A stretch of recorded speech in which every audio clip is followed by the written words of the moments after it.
באמת כל זה מבחינת רחמים סתם.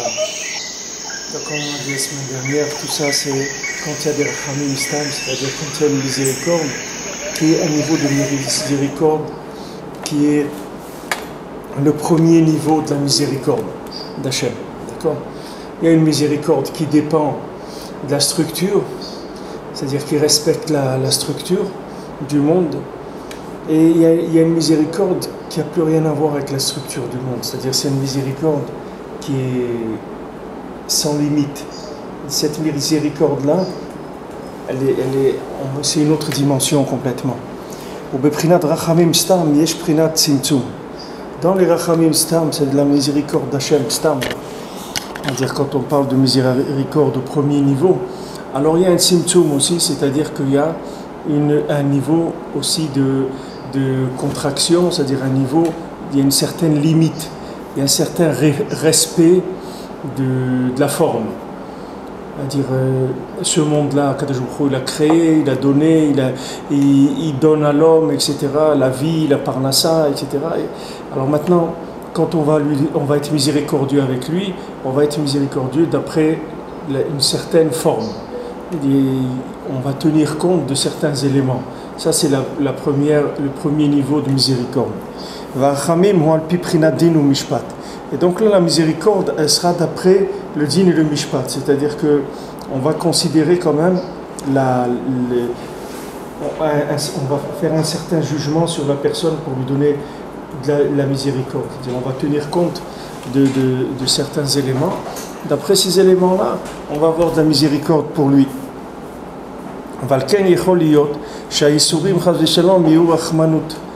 Et c'est pour ça que des fois, il peut y avoir que des isurim, c'est-à-dire qu'on passe par des épreuves, par de la douleur, par de la souffrance. Et cette souffrance et cette douleur, ça s'appelle de la miséricorde. Ça s'appelle quand même de la miséricorde. C'est de la miséricorde. Mais seulement ça prend une forme de difficulté. Parce que Kadosh Baruch Hu, il sait que de cette façon-là, alors il aura une tova d'un autre côté. C'est-à-dire que Kadosh Baruch Hu va lui faire une tova. C'est pour ça qu'on dit toujours, tout ce que Kadosh Baruch Hu fait, c'est pour le bien. Mais quand on dit ça, ça veut dire que c'est pas bien. Parce que si c'était bien, on n'aurait pas besoin de dire ça. Quand on dit tout ce qu'Hachem il fait, c'est pour le bien. Quelqu'un il a perdu son porte-monnaie. Après il dit tout ce qu'Hachem il fait, c'est pour le bien. Mais les mains, c'est qu'il a perdu le porte-monnaie, c'est pas bien. Pourquoi c'est bien? Il n'y a rien de bien là-dedans. Il a perdu son porte-monnaie, il a perdu son argent, sa carte d'identité, sa carte de crédit, ces trucs. Ça lui fait il a de la peine, ça lui fait du mal. Mais maintenant, le fait qu'il a perdu son porte-monnaie et qu'il va passer une heure à le chercher, normalement il aurait dû passer par un endroit où il aurait dû recevoir une tuile sur la tête et passer une semaine à l'hôpital, et il va pas recevoir la tuile sur la tête et il va pas passer une semaine à l'hôpital, d'accord? Donc c'est chesed qu'Hachem lui a fait. Mais ce chesed, il est venu par un din. Il aurait pu ne pas recevoir la tuile sur la tête, mais sans avoir une autre tuile non plus. C'est-à-dire qu'il aurait pu ne pas perdre son porte-monnaie.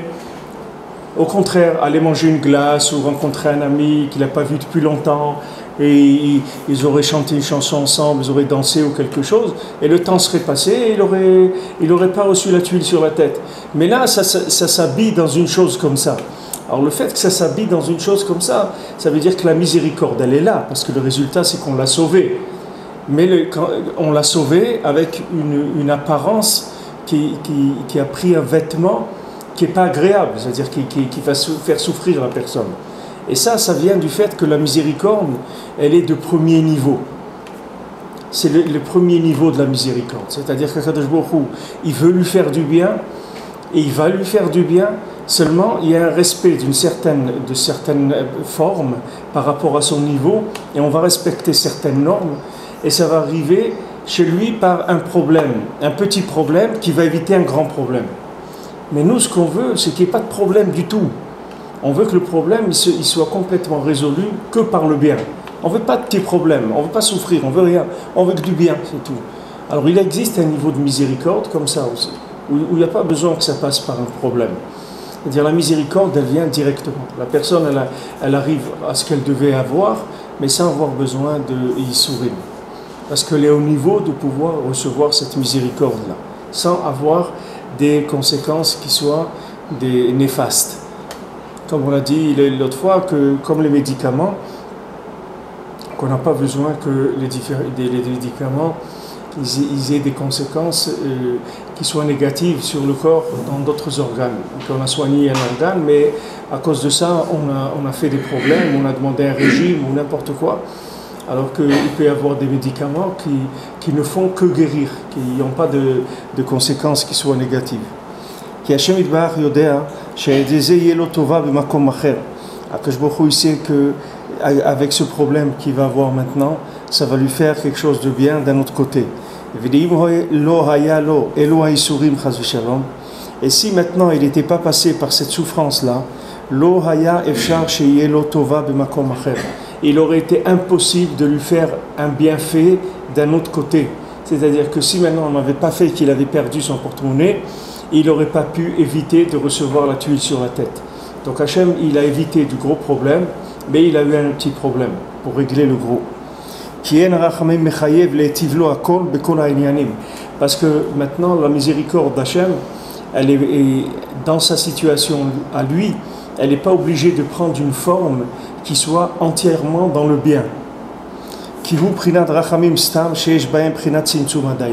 Parce que ça s'appelle une miséricorde stam de premier niveau, dans lequel il y a encore une emprise de la rigueur, une emprise de la restriction, une emprise du contenu d'un minimum de participation de la personne à sa réparation. D'accord qu'on va le réparer, etc. Mais dans cette réparation, on demande une participation de l'individu. Pourquoi? Parce que pour l'instant, il n'est pas arrivé encore à rentrer dans ce niveau de miséricorde qui est total. Comme dans la création du monde, Akadosh Baruch Hu, il a voulu créer le monde au départ avec la Midat Adin, c'est-à-dire Hachem, il a voulu créer avec la rigueur le monde au départ. Mais cette rigueur-là, c'était pour le bien de l'humanité. Maintenant, il a vu que le monde ne pouvait pas tenir, alors il a mis dedans la miséricorde. Une certaine miséricorde que pour la plupart de l'humanité, c'est ce qui a entraîné la destruction de la plupart des gens. C'est-à-dire la perte, les gens, pourquoi ils se perdent? Parce qu'il n'y a pas de rigueur. Hachem, il ne montre pas sa rigueur.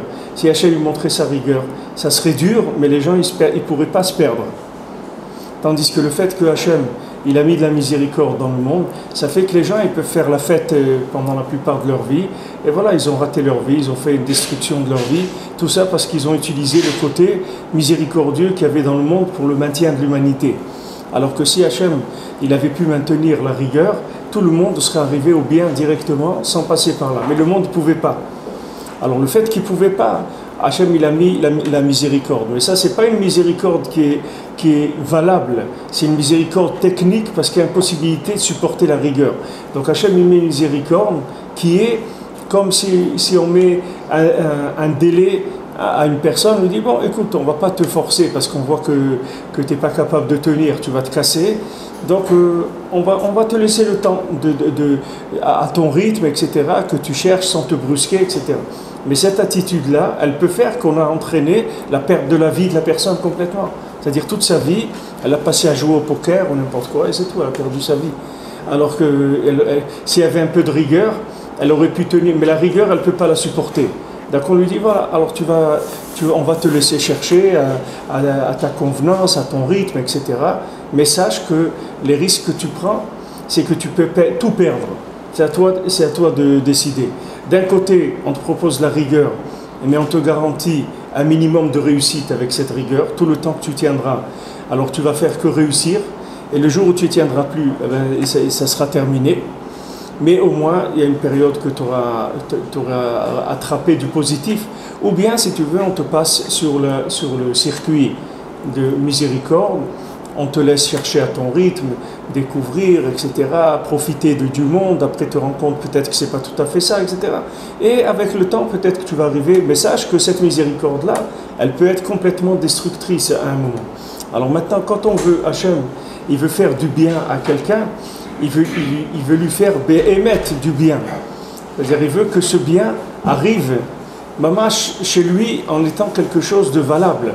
C'est-à-dire que ça donne un résultat valable dans la vie de la personne.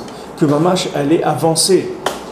Qu'elle est avancée. Il y a des gens, par exemple, qui se trouvent en France, ils avaient un appartement, etc. Et d'un coup, ils n'ont plus leur appartement, ils sont à la rue, ils perdent leur travail, et trucs et tout. Et ils ont un seul choix, c'est de monter en Israël. Maintenant, ils n'ont pas envie de monter en Israël.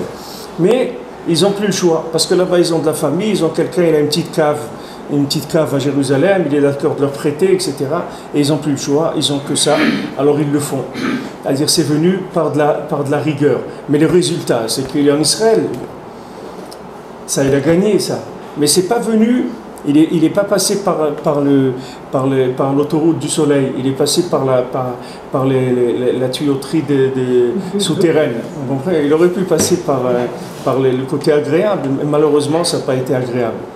Et ça vient du fait que maintenant, la personne est tellement fragile au niveau de sa structure qu'on ne peut pas arriver chez lui avec une miséricorde totale. Parce que si on arrivait chez lui avec une miséricorde totale, ça entraînerait des conséquences qui seraient complètement destructrices. Il y a des gens, vous voulez leur donner la richesse, mais ils ne peuvent pas être riches parce qu'ils perdent la tête. Il y a des gens, on leur a donné la richesse, on dit voilà, de quoi tu te plains? On t'a donné la richesse, oui, tu as été riche. Qu'est-ce que tu as fait avec ta richesse? Qu'est-ce que tu as fait?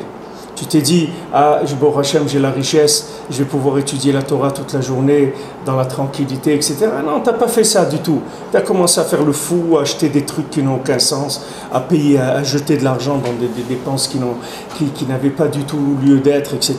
Donc tu vois que si on te donne cette richesse, on te détruit. Donc nous, on veut que tu sois riche, mais on ne peut pas.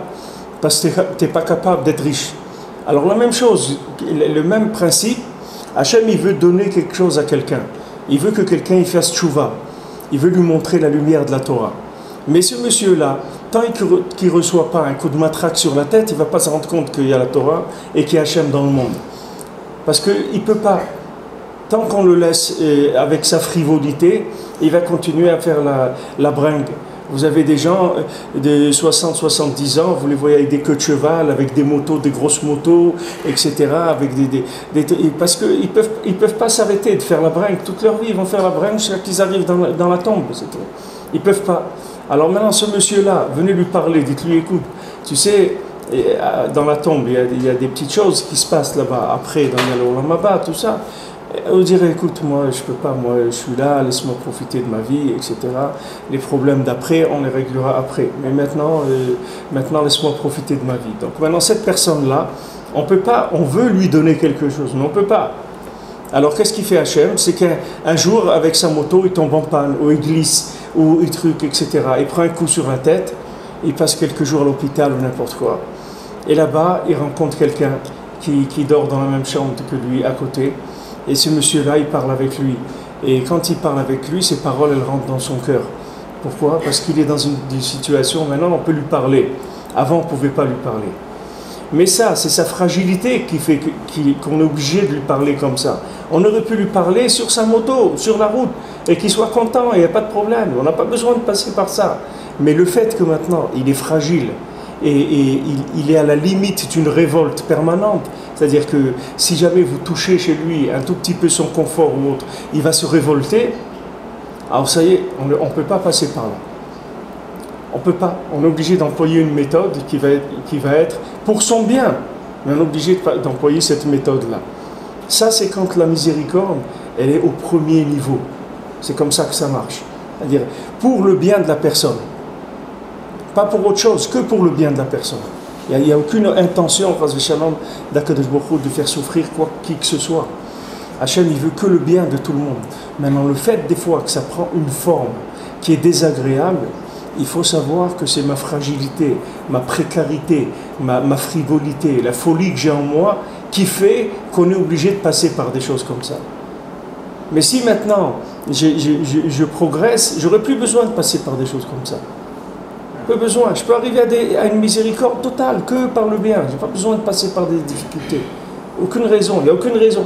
C'est-à-dire pour ce que Hachem il doit me donner, ça n'a aucun rapport avec la douleur ou la difficulté qui va être le moyen de recevoir ça. Ça n'a aucun rapport avec ça. Hachem il peut changer, il peut donner directement. Mais seulement il veut donner Béhémet. Il ne veut pas, comme on dit, que ce soit un cadeau empoisonné. Il faut qu'on reçoive Béhémet. כי הוא בחינת רחמים סתם שיש בחינת צמצום עדיין. אבל אנו מבקשים שהשם יתברך ירחם עלינו בבחינת רחמים גדולים. Mais nous, ce qu'on demande à Kadosh Baruch Hu, c'est qu'il ait miséricorde sur nous avec des rachamim gdolim, miséricorde qui soit grande, rachamim rabim, une miséricorde qui soit nombreuse. Sham kulo rachamim v'chesed, que là-bas ça soit que de la miséricorde et que de la bonté. Ve'az yuchal Hashem yitbarach limsor biyadenu rachmanut kanal. Et à ce moment-là, Akadosh Baruch Hu, il pourra mettre entre nos mains la miséricorde. C'est-à-dire que maintenant, ce que nous on appelle bien, ce sera qui sera bien, le bien d'Hachem aussi. Ce que nous on appelle bien, que ça soit agréable, que ça soit confortable, que ça donne du bonheur, etc. Que ça soit comme ça. Que ça n'a pas besoin de passer par des chemins avec lesquels on n'est pas tellement d'accord. Que maintenant nous-mêmes on ait pitié de nous-mêmes. Et c'est-à-dire qu'on nous mette la miséricorde entre nos mains et qu'aucun moyen négatif pour arriver à cette miséricorde.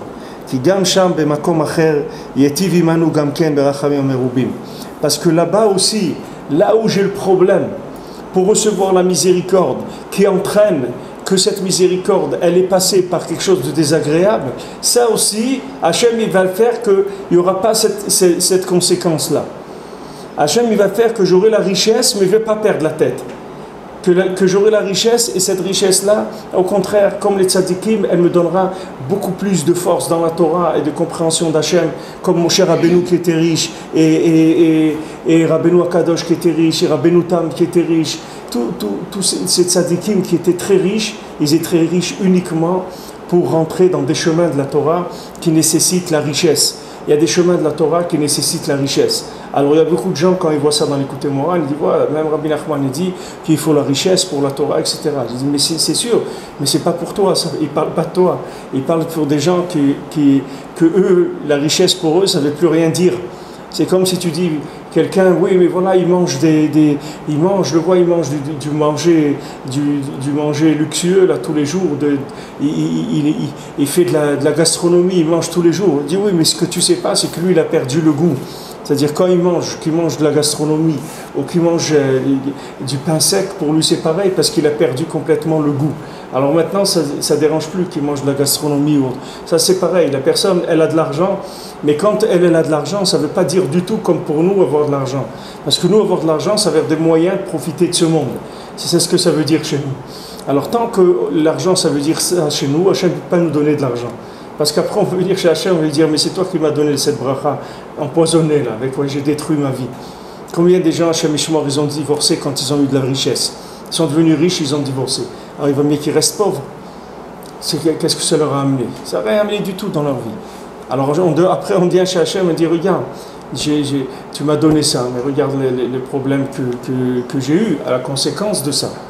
Alors Hachem, il va te prouver qu'il ne pouvait pas faire autrement, que le niveau que tu avais, on ne pouvait pas passer par un autre chemin que par celui-là. C'était impossible.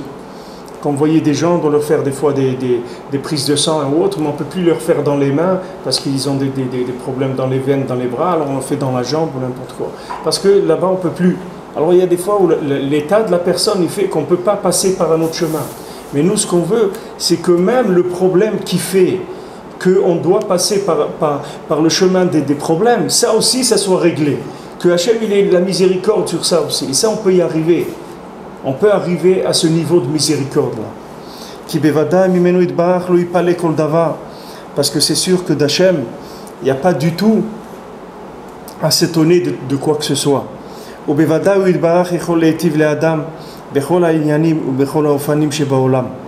C'est sûr qu'Akadosh Baruch Hu, il peut faire du bien à l'homme dans tous les inyanim et dans toutes les sortes de choses du monde.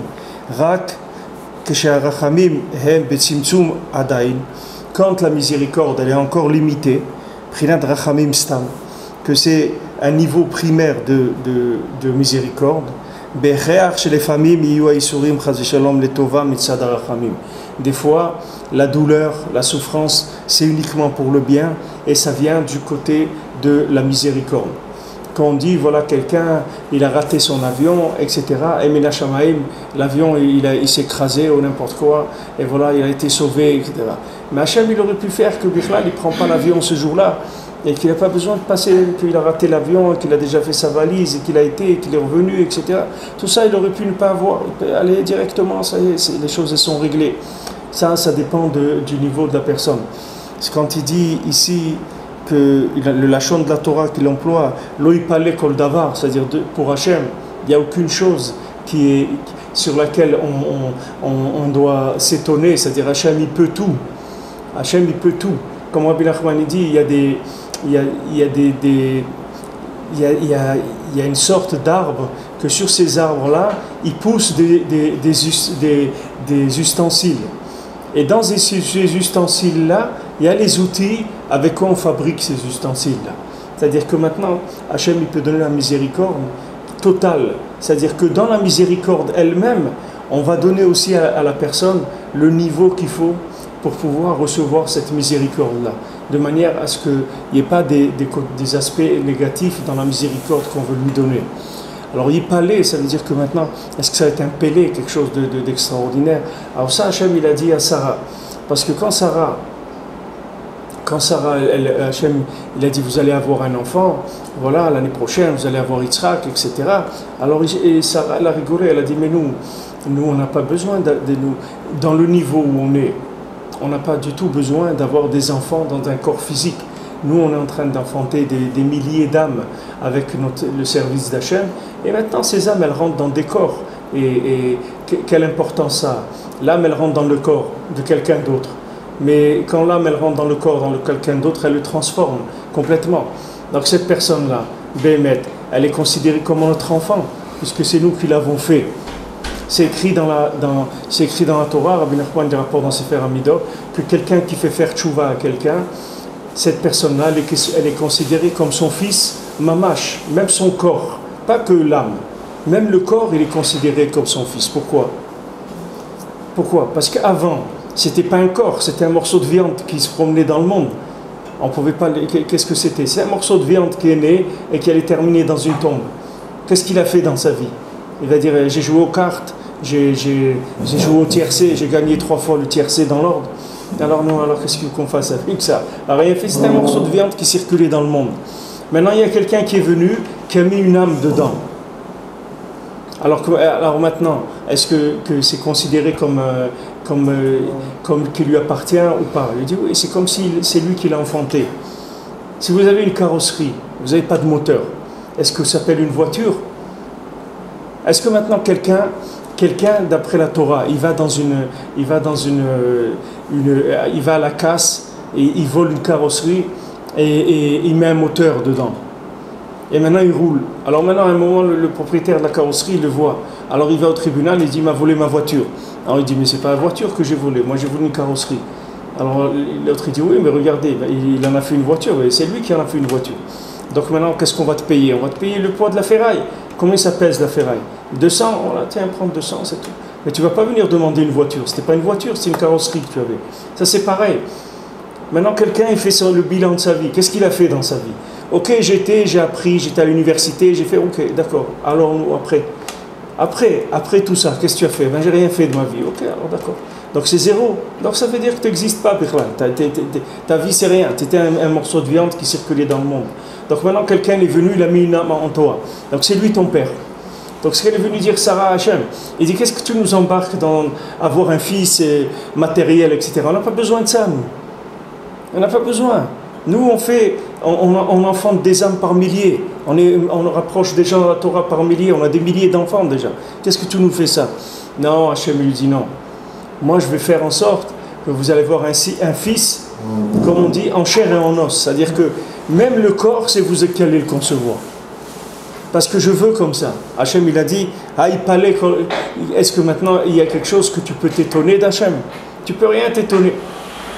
Rabbi Nachman, il a dit à Rabbi Nathan, tu vas rentrer dans mes enseignements, et tu vas voir, tu vas rentrer dans un Torah, du côté moral, et quand tu vas rentrer dans cette Torah, tu vas voir que tu vas rentrer dans une pièce. Et quand tu vas voir cette pièce-là, il y a une porte qui va s'ouvrir. quand tu vas ouvrir cette porte, tu vas rentrer dans une autre pièce. Et là-bas, tu vas voir encore une autre porte. Et tu vas ouvrir comme ça. Et tu vas ouvrir, et tu vas ouvrir, tu vas ouvrir, et tu vas découvrir des choses extraordinaires dans mon enseignement. Il a dit Rabbi Nachman. Mais Rabbi Nachman, il a dit, mais moi, je veux que cet enseignement-là, il soit à toi, mamash. Il ne soit pas comme quelqu'un qui se promène dans mes enseignements. Je veux que ces enseignements, ils m'appartiennent, mamash. Et il lui a dit, c'est pas parce que toi, tu es quelque chose, c'est parce que je veux comme ça, c'est tout. Rabbi Nachman, il dit, c'est parce que je veux comme ça va être comme ça. C'est pas parce que tu as un niveau quelconque.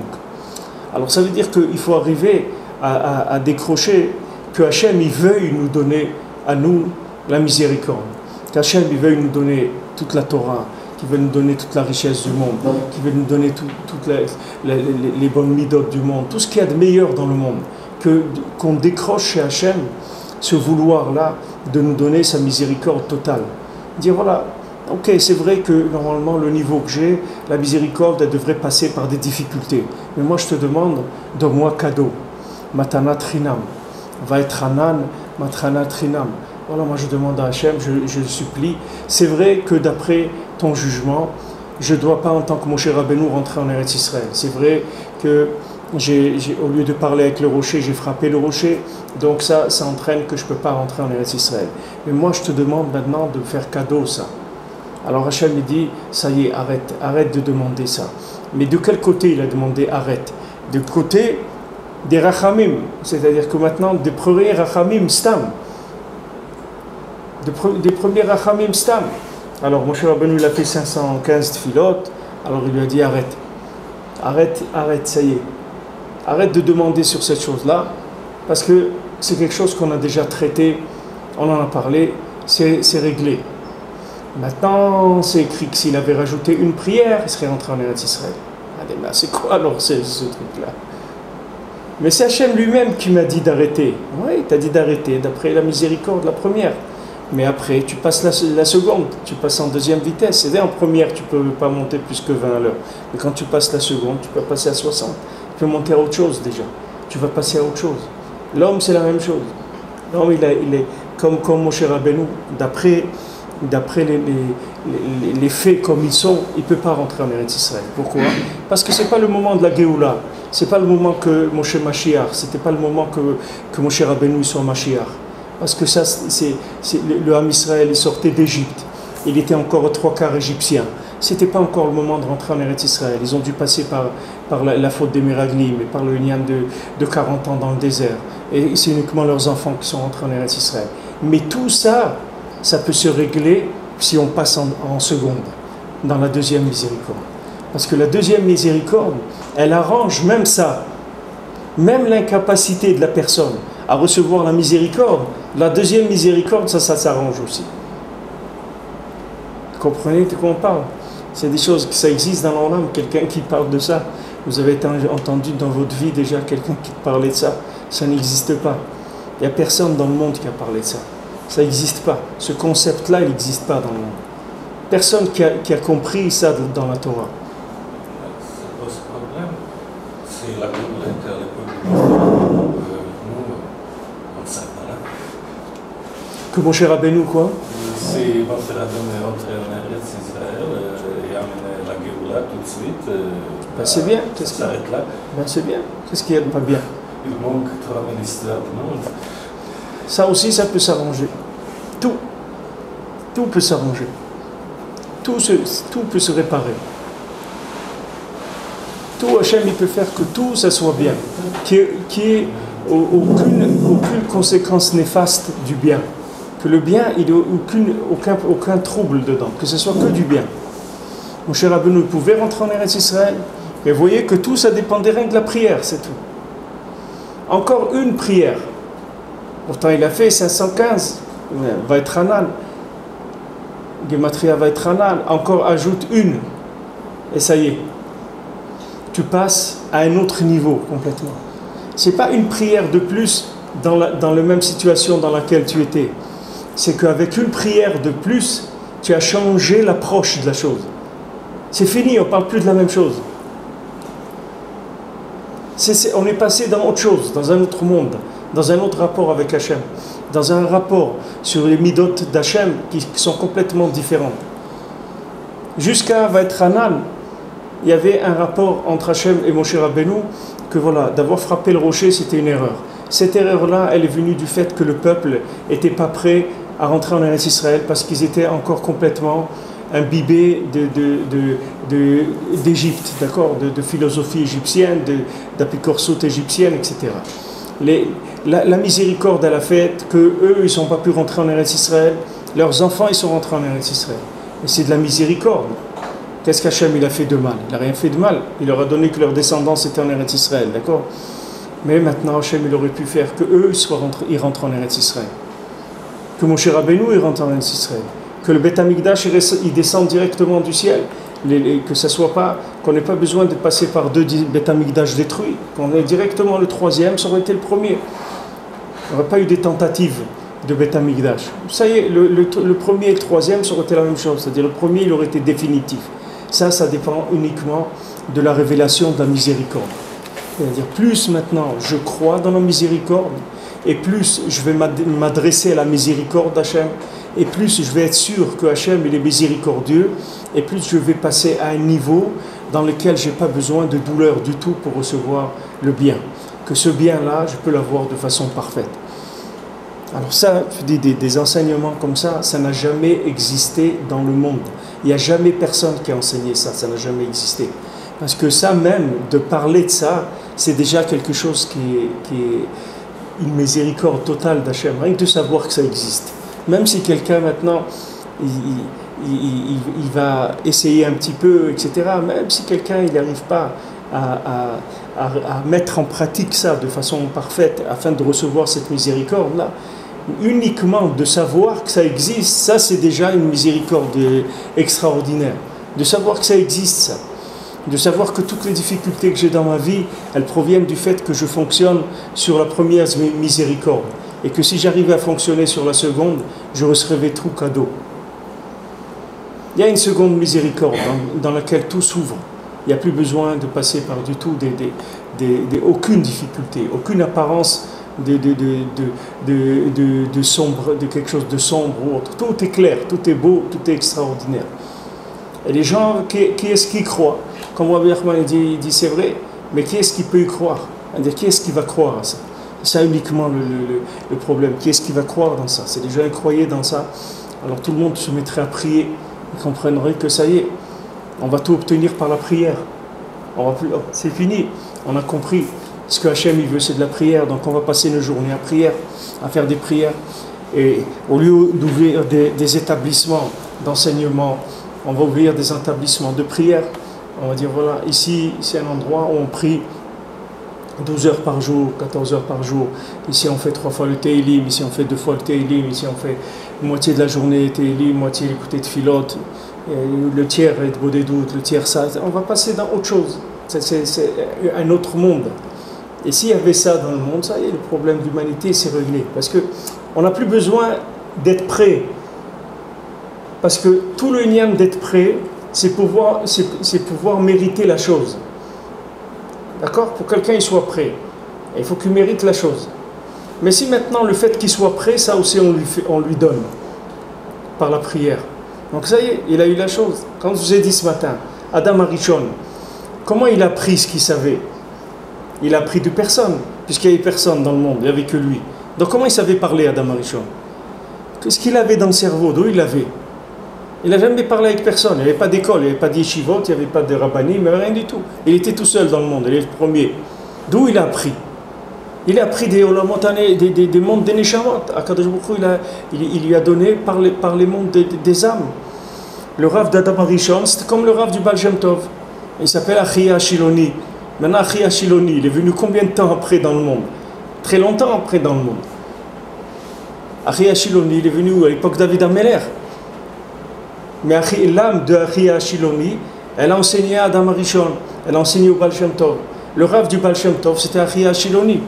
Maintenant, Achia Shiloni, c'est normal que celui qui a un Rav comme Achia Shiloni, c'est normal qu'il apprenne toute la Torah entière. Pourquoi le Baal Shem Tov, il ne pouvait pas prendre un Rav qui est dans un corps, un Rav de la génération? Non, il a choisi un Rav. Il a dit, moi je vais prendre un Rav d'un autre niveau. Un Rav du Olam Haba. je vais prendre Achia Shiloni, c'est ça qui va être mon rab. Alors c'est sûr que quand il a appris avec Achia Shiloni, il a appris un autre niveau d'enseignement complètement. Mais ça, tout le monde peut apprendre. Tout le monde peut apprendre avec Achia Shiloni, tout le monde peut apprendre avec le Baal Shem Tov, tout le monde peut apprendre avec Rabbi Nachman. Maintenant, aujourd'hui, ils ont dit, quelqu'un m'a appelé aujourd'hui, il m'a dit que dans le monde, ils ont fait paraître des... Comment on appelle ça,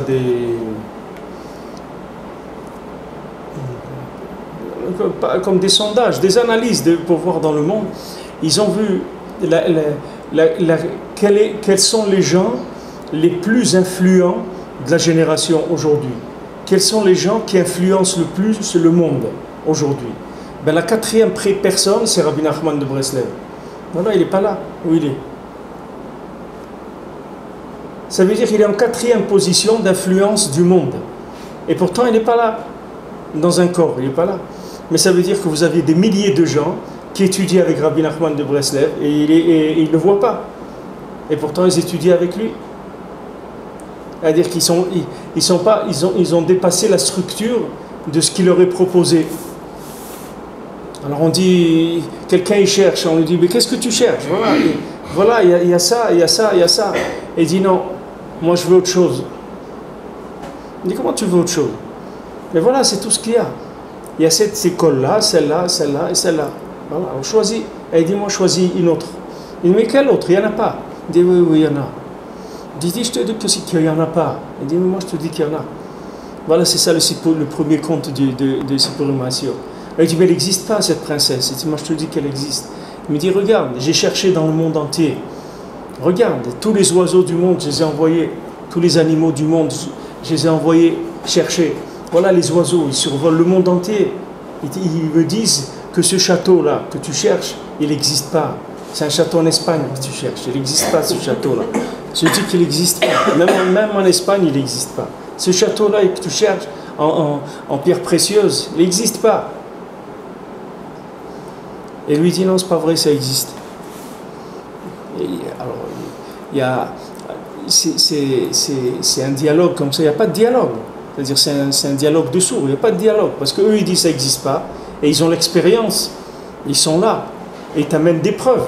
Quelle preuve tu veux de plus? Quelqu'un il te dit voilà, nous on a les plus grands scalaires du monde, les plus grands microscopes. Là, les Américains ils ont lancé un microscope là, je sais pas, un truc énorme. Pour voir même pour voir les ressources sous la mer, les ressources sous la terre dans le monde, pour arriver à scanner les couches de la terre et voir où est-ce qu'il y a du pétrole ou des trucs comme ça. Et dit voilà, on a scanné tout le monde, on a un truc et tout, ça n'existe pas. Et dit, moi je te dis que ça existe. Alors maintenant, ce qui est extraordinaire, c'est qu'il y en a qui donnent cette explication-là. J'ai entendu cette explication. Il y en a qui disent que Béhémet, ce château-là, il n'existait pas. Mais comme lui, il le voulait, alors il a existé. Hachem, il lui a fait le château. Mais au moment où il commençait à le chercher, Béhémet, les autres, ils avaient raison, il n'existait pas. Mais lui, avec son vouloir, il a fait que ça existait. Donc maintenant, qu'est-ce qui va limiter la personne? Il va limiter ce qu'il veut, à ce qu'il veut. Qu'est-ce que tu veux? Si tu es capable de vouloir des choses extraordinaires, tu vas recevoir des choses extraordinaires. Tu veux une vie extraordinaire, tu veux une vie avec des tzadikim, tu veux fréquenter les tzadikim, ben voilà, ils sont là. Ils sont à côté de toi, dans les 7 mendiants. Ils ont dit, ah, comment on pourrait amener maintenant ce mendiant aveugle-là qu'on avait rencontré et tout. Et il dit, ça va, je suis là, voilà, je suis venu. Je suis venu à votre Hatouna, je suis là, je suis venu à votre mariage, et je vous fais cadeau des choses. Comment il est venu ce mendiant-là? Parce qu'ils ont voulu, ils sont languis après lui. Il dit, oui, il est ce mendiant extraordinaire qui nous a donné à manger quand on était perdu dans la forêt, etc. Il dit, voilà, je suis venu, vous m'avez voulu, ben, ça suffit pour me faire venir. Voilà, je suis là. Alors maintenant, les massés, quand vous voyez ça, vous vous rendez compte que tout ce monde-là, c'est une mise en scène qui cache la miséricorde véritable d'Akadosh Baruch Hu. Et ceux qui croient dans la mise en scène, alors ils n'ont la limite que de ce qu'ils ont mis comme limite. C'est eux qui l'ont mis à la limite. Il n'y a pas de limite.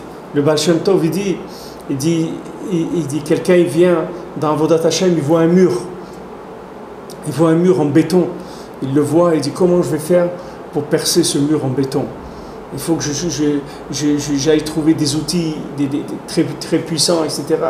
Et lui, il n'a pas d'outils, il n'a pas de moyens, il n'a rien, il ne peut rien faire. Et il dit avec le temps, un jour il se dit, peut-être je vais essayer, je vais m'approcher du mur, je vais essayer de le pousser. Et quand il s'approche du mur, s'il le pousse, il voit qu'il était en papier, le mur. Il n'était pas en béton. Tout ce que lui, il a cru que le mur était en béton, c'est ça qui a fait que pour l'instant, il n'a pas essayé d'avancer. S'il avait cru, s'il s'était approché, il avait essayé, il aurait vu que le mur était en papier, ça y est, il serait rentré complètement. En fait, c'est nous qui donnons une réalité à la chose. C'est nous qui donnons quoi? Une réalité à la chose. Oui. C'est nous qui faisons exister la chose dans la réalité qu'on a bien voulu lui donner. Voilà, regardez aujourd'hui, les gens, ils ont voté pour, c'est-à-dire, ils ont voté pour Rabbi Nachman, c'est-à-dire, c'est le 4e individu le plus influent dans le monde. Dans le monde, je parle de judaïsme, dans le monde juif, c'est le 4e personne la plus influente. Ce n'est pas les gens qui sont vivants qui sont influents. Vous voyez qu'on arrive à une influence des gens qui ne sont pas vivants dans le corps aujourd'hui. C'est-à-dire que les gens maintenant, ils ont un niveau de recherche qui dépasse ce qu'on peut leur servir. C'est comme quelqu'un rentre dans un restaurant, même s'il mange tout ce qu'il y a dans le restaurant, il a à peine commencé, c'est l'apéritif pour lui. Il dit, alors, il dit, mais attends, vous avez donné tout ce qu'on avait, vous avez mangé tout ce qu'il y a ici. Il dit, mais c'est rien pour moi, ça, j'ai même pas commencé à manger encore. Ça m'a juste ouvert l'appétit, c'est tout.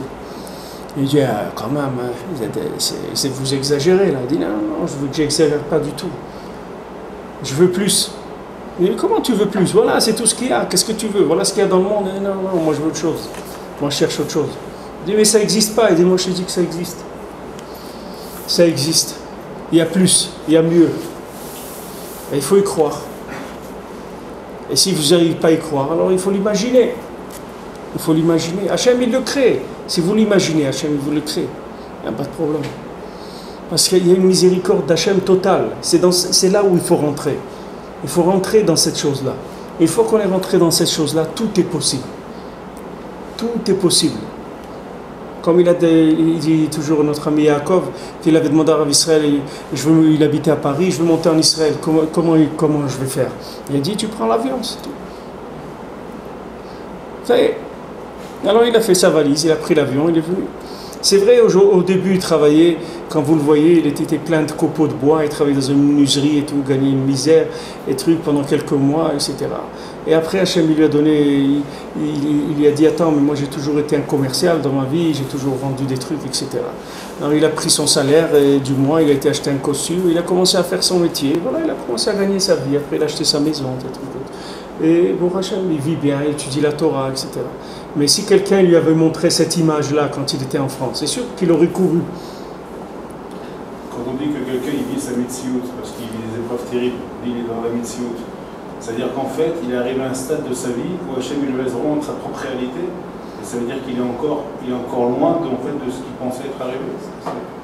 C'est-à-dire qu'il est loin de ce qu'il pensait être arrivé. Ça veut dire que quand quelqu'un passe des épreuves terribles, on dit qu'il est dans la mitziout. Quelle mitziout? Ça veut dire que la mitziout, c'est la réalité. Oui. Alors c'est dans sa réalité à lui ou dans la réalité qu'Hachem il lui a mis en face? Il n'y a pas Hachem, c'est toi qui écris le scénario de ta vie, c'est pas Hachem. C'est toi qui écris le scénario de ta vie. Une fois que tu l'as écrit, on démarre. Une fois que tu as écrit le scénario, alors les artistes ils viennent, ils commencent à jouer, c'est à toi. Si tu veux écrire un western, tu écris un western, tu veux écrire un truc, tu écris ce que tu veux, c'est à toi d'écrire le scénario. C'est toi qui écris le scénario de ta vie. On est en train de le voir dans l'écoute Moran et c'est à ça que Bezat Hashem, on va passer plusieurs mois dans cette étude-là, jusqu'à que Bezat Hashem, que ça va entrer dans notre cœur, Behemet, et tu vas voir qu'on est les réalisateurs de notre vie. C'est tout. C'est toi qui as réalisé. On dit un film réalisé par un tel. Il a été réalisé ce film-là. Maintenant, il aurait pu changer, au lieu de faire comme ça, il aurait fait comme ça. Chacun il est libre. Chacun il est libre, Hachem lui donne un crayon, une feuille de papier, et il dessine, à lui de dessiner sa vie. Vas-y. Il dit, ben quand même, il y a une réalité, il n'y a aucune réalité. La réalité, c'est la réalité de ce que tu as voulu qu'il soit. Il n'y a aucune réalité. Tu es libre. Il n'y a pas de réalité. La réalité, c'est là où tu as voulu attribuer une valeur, une force à certaines choses. Alors ces choses-là, elles ont la force que tu as voulu leur donner. Tu n'as pas voulu leur donner de la force, elles n'ont pas de force. Comme le Baal Shem Tov, il passe la rivière avec sa ceinture, il met sa ceinture et il marche sur sa ceinture pour passer la rivière. Et il y avait cet homme Pachout qui courait derrière lui pour le voir. Et quand il a vu, lui aussi il a enlevé sa ceinture, il l'a mise, il est passé sur le fleuve et il est allé de l'autre côté. Et c'était un Ben Adam Pachout, c'était pas un tzaddik. Mais seulement le fait qu'il a vu le Baal Shem Tov, lui il a cru que c'est comme ça la vie, c'est tout. C'est pas... Le fait qu'il ait cru que c'est comme ça, alors ça, il l'a fait, c'est tout. Parce qu'il a cru que c'était comme ça, c'est tout. Quand on doit traverser une rivière, on met sa ceinture, on passe sur la rivière, c'est tout.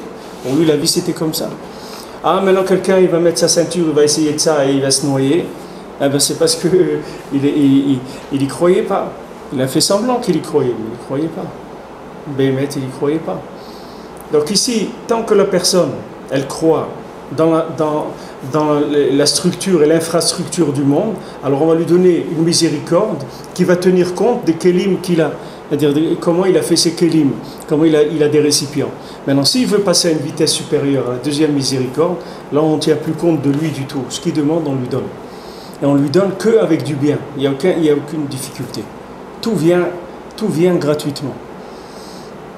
Ici, avec quelqu'un à Breslever, un Baal Tshuva qui est là maintenant, c'est ainsi pour qu'il y a quelques années. Tous les jours, il faisait Birkat Hamazon. Quand il faisait Birkat Hamazon, c'était 1 heure son Birkat Hamazon. C'est-à-dire, il mangeait, et c'est peut-être son manger, ça lui prenait 20 minutes. Le Birkat Hamazon, c'était 1 heure. Tous les jours, 1 heure Birkat Hamazon. Alors, une fois, quelqu'un téléphone à la maison et un enfant qui décroche, et il dit, je peux parler à ton père? Il dit, non, il fait Birkat Hamazon. Il dit, bon, je rappelle dans 5 minutes. Il dit, non, pas dans 5 minutes, dans 1 heure. Alors, il dit, quoi dans 1 heure? Il dit, non, mon père, il fait 1 heure Birkat Hamazon. Alors, le monsieur, il voulait pas croire ça. Il est venu le lendemain, il s'est rendu compte que Béhémet, le Ben Adam, faisait Birkat Hamazon 1 heure. Alors, il était tellement Metpaël, il dit, de quoi tu as besoin dans ta vie? Il dit, j'ai besoin d'une maison, j'ai pas de maison. Il dit, voilà, tu l'as, je te paye ta maison. Va choisir ta maison et je te la paye. Ok, maintenant tu dis, mais ça c'est des contes de fées.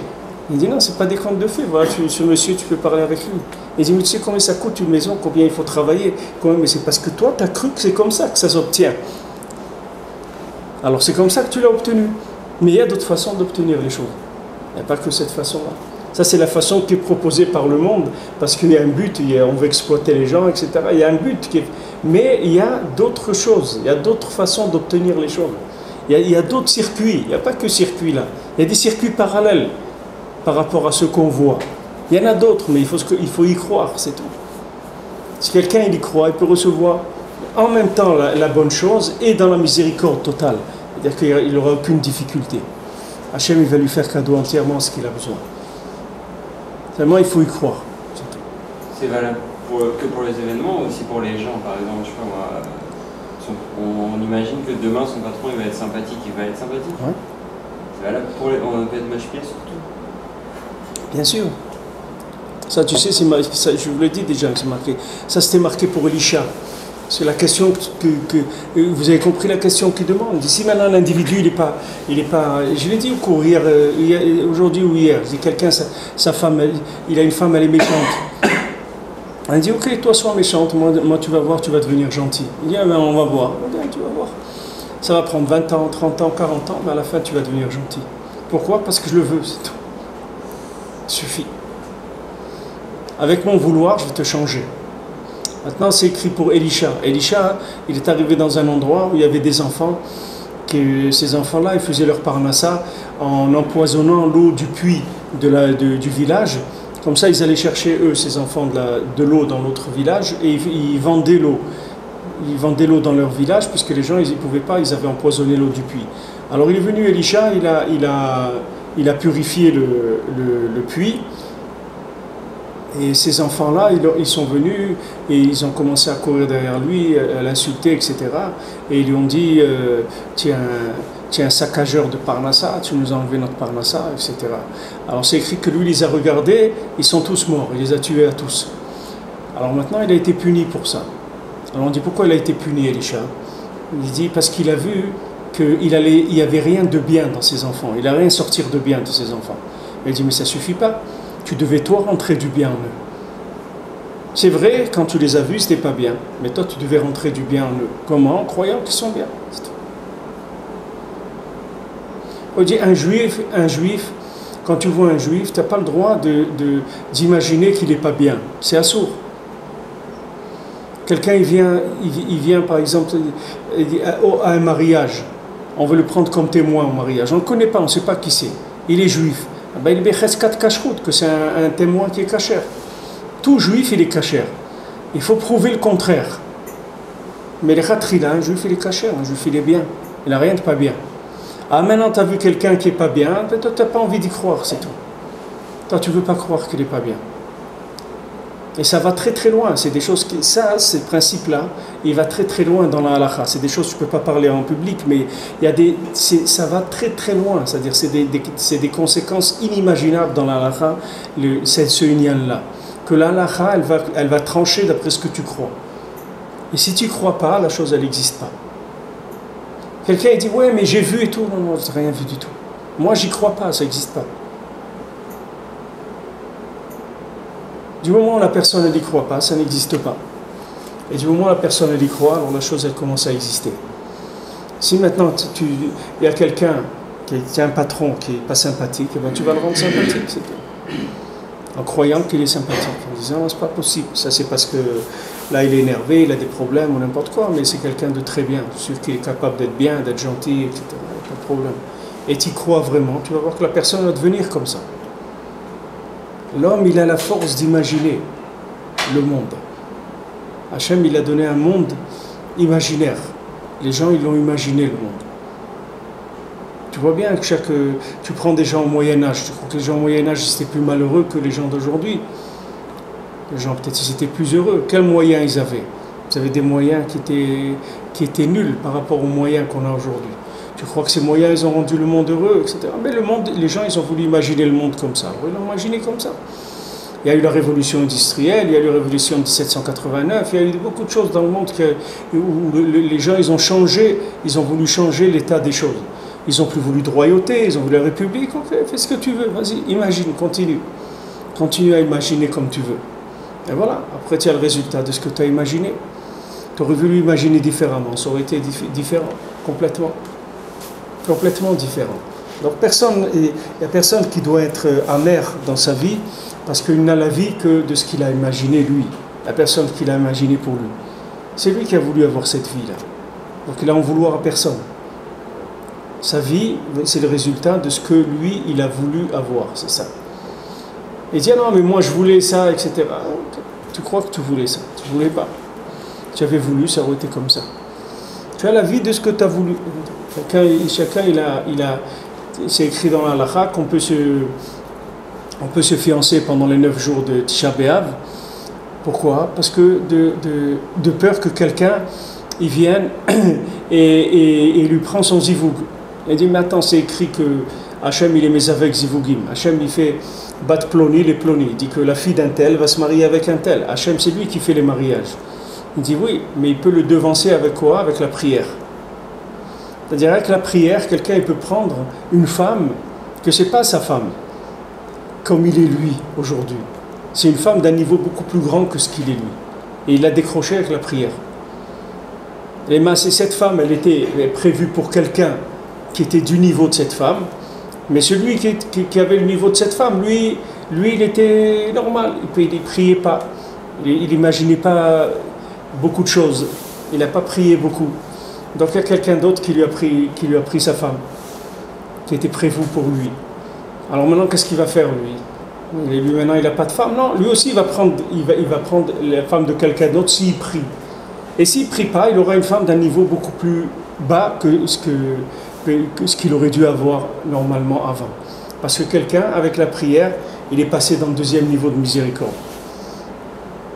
Il est venu, il a pris une femme d'un niveau très, très, très élevé, beaucoup plus élevé que lui. Et cette femme-là, elle le fait avancer dans la vie, etc. Elle aime la bracha, elle aime beaucoup de choses que de lui-même, comme il était, il n'aurait pas eu tout ça. Maintenant, elle va faire qu'il va avoir tout ça. Et le contraire aussi.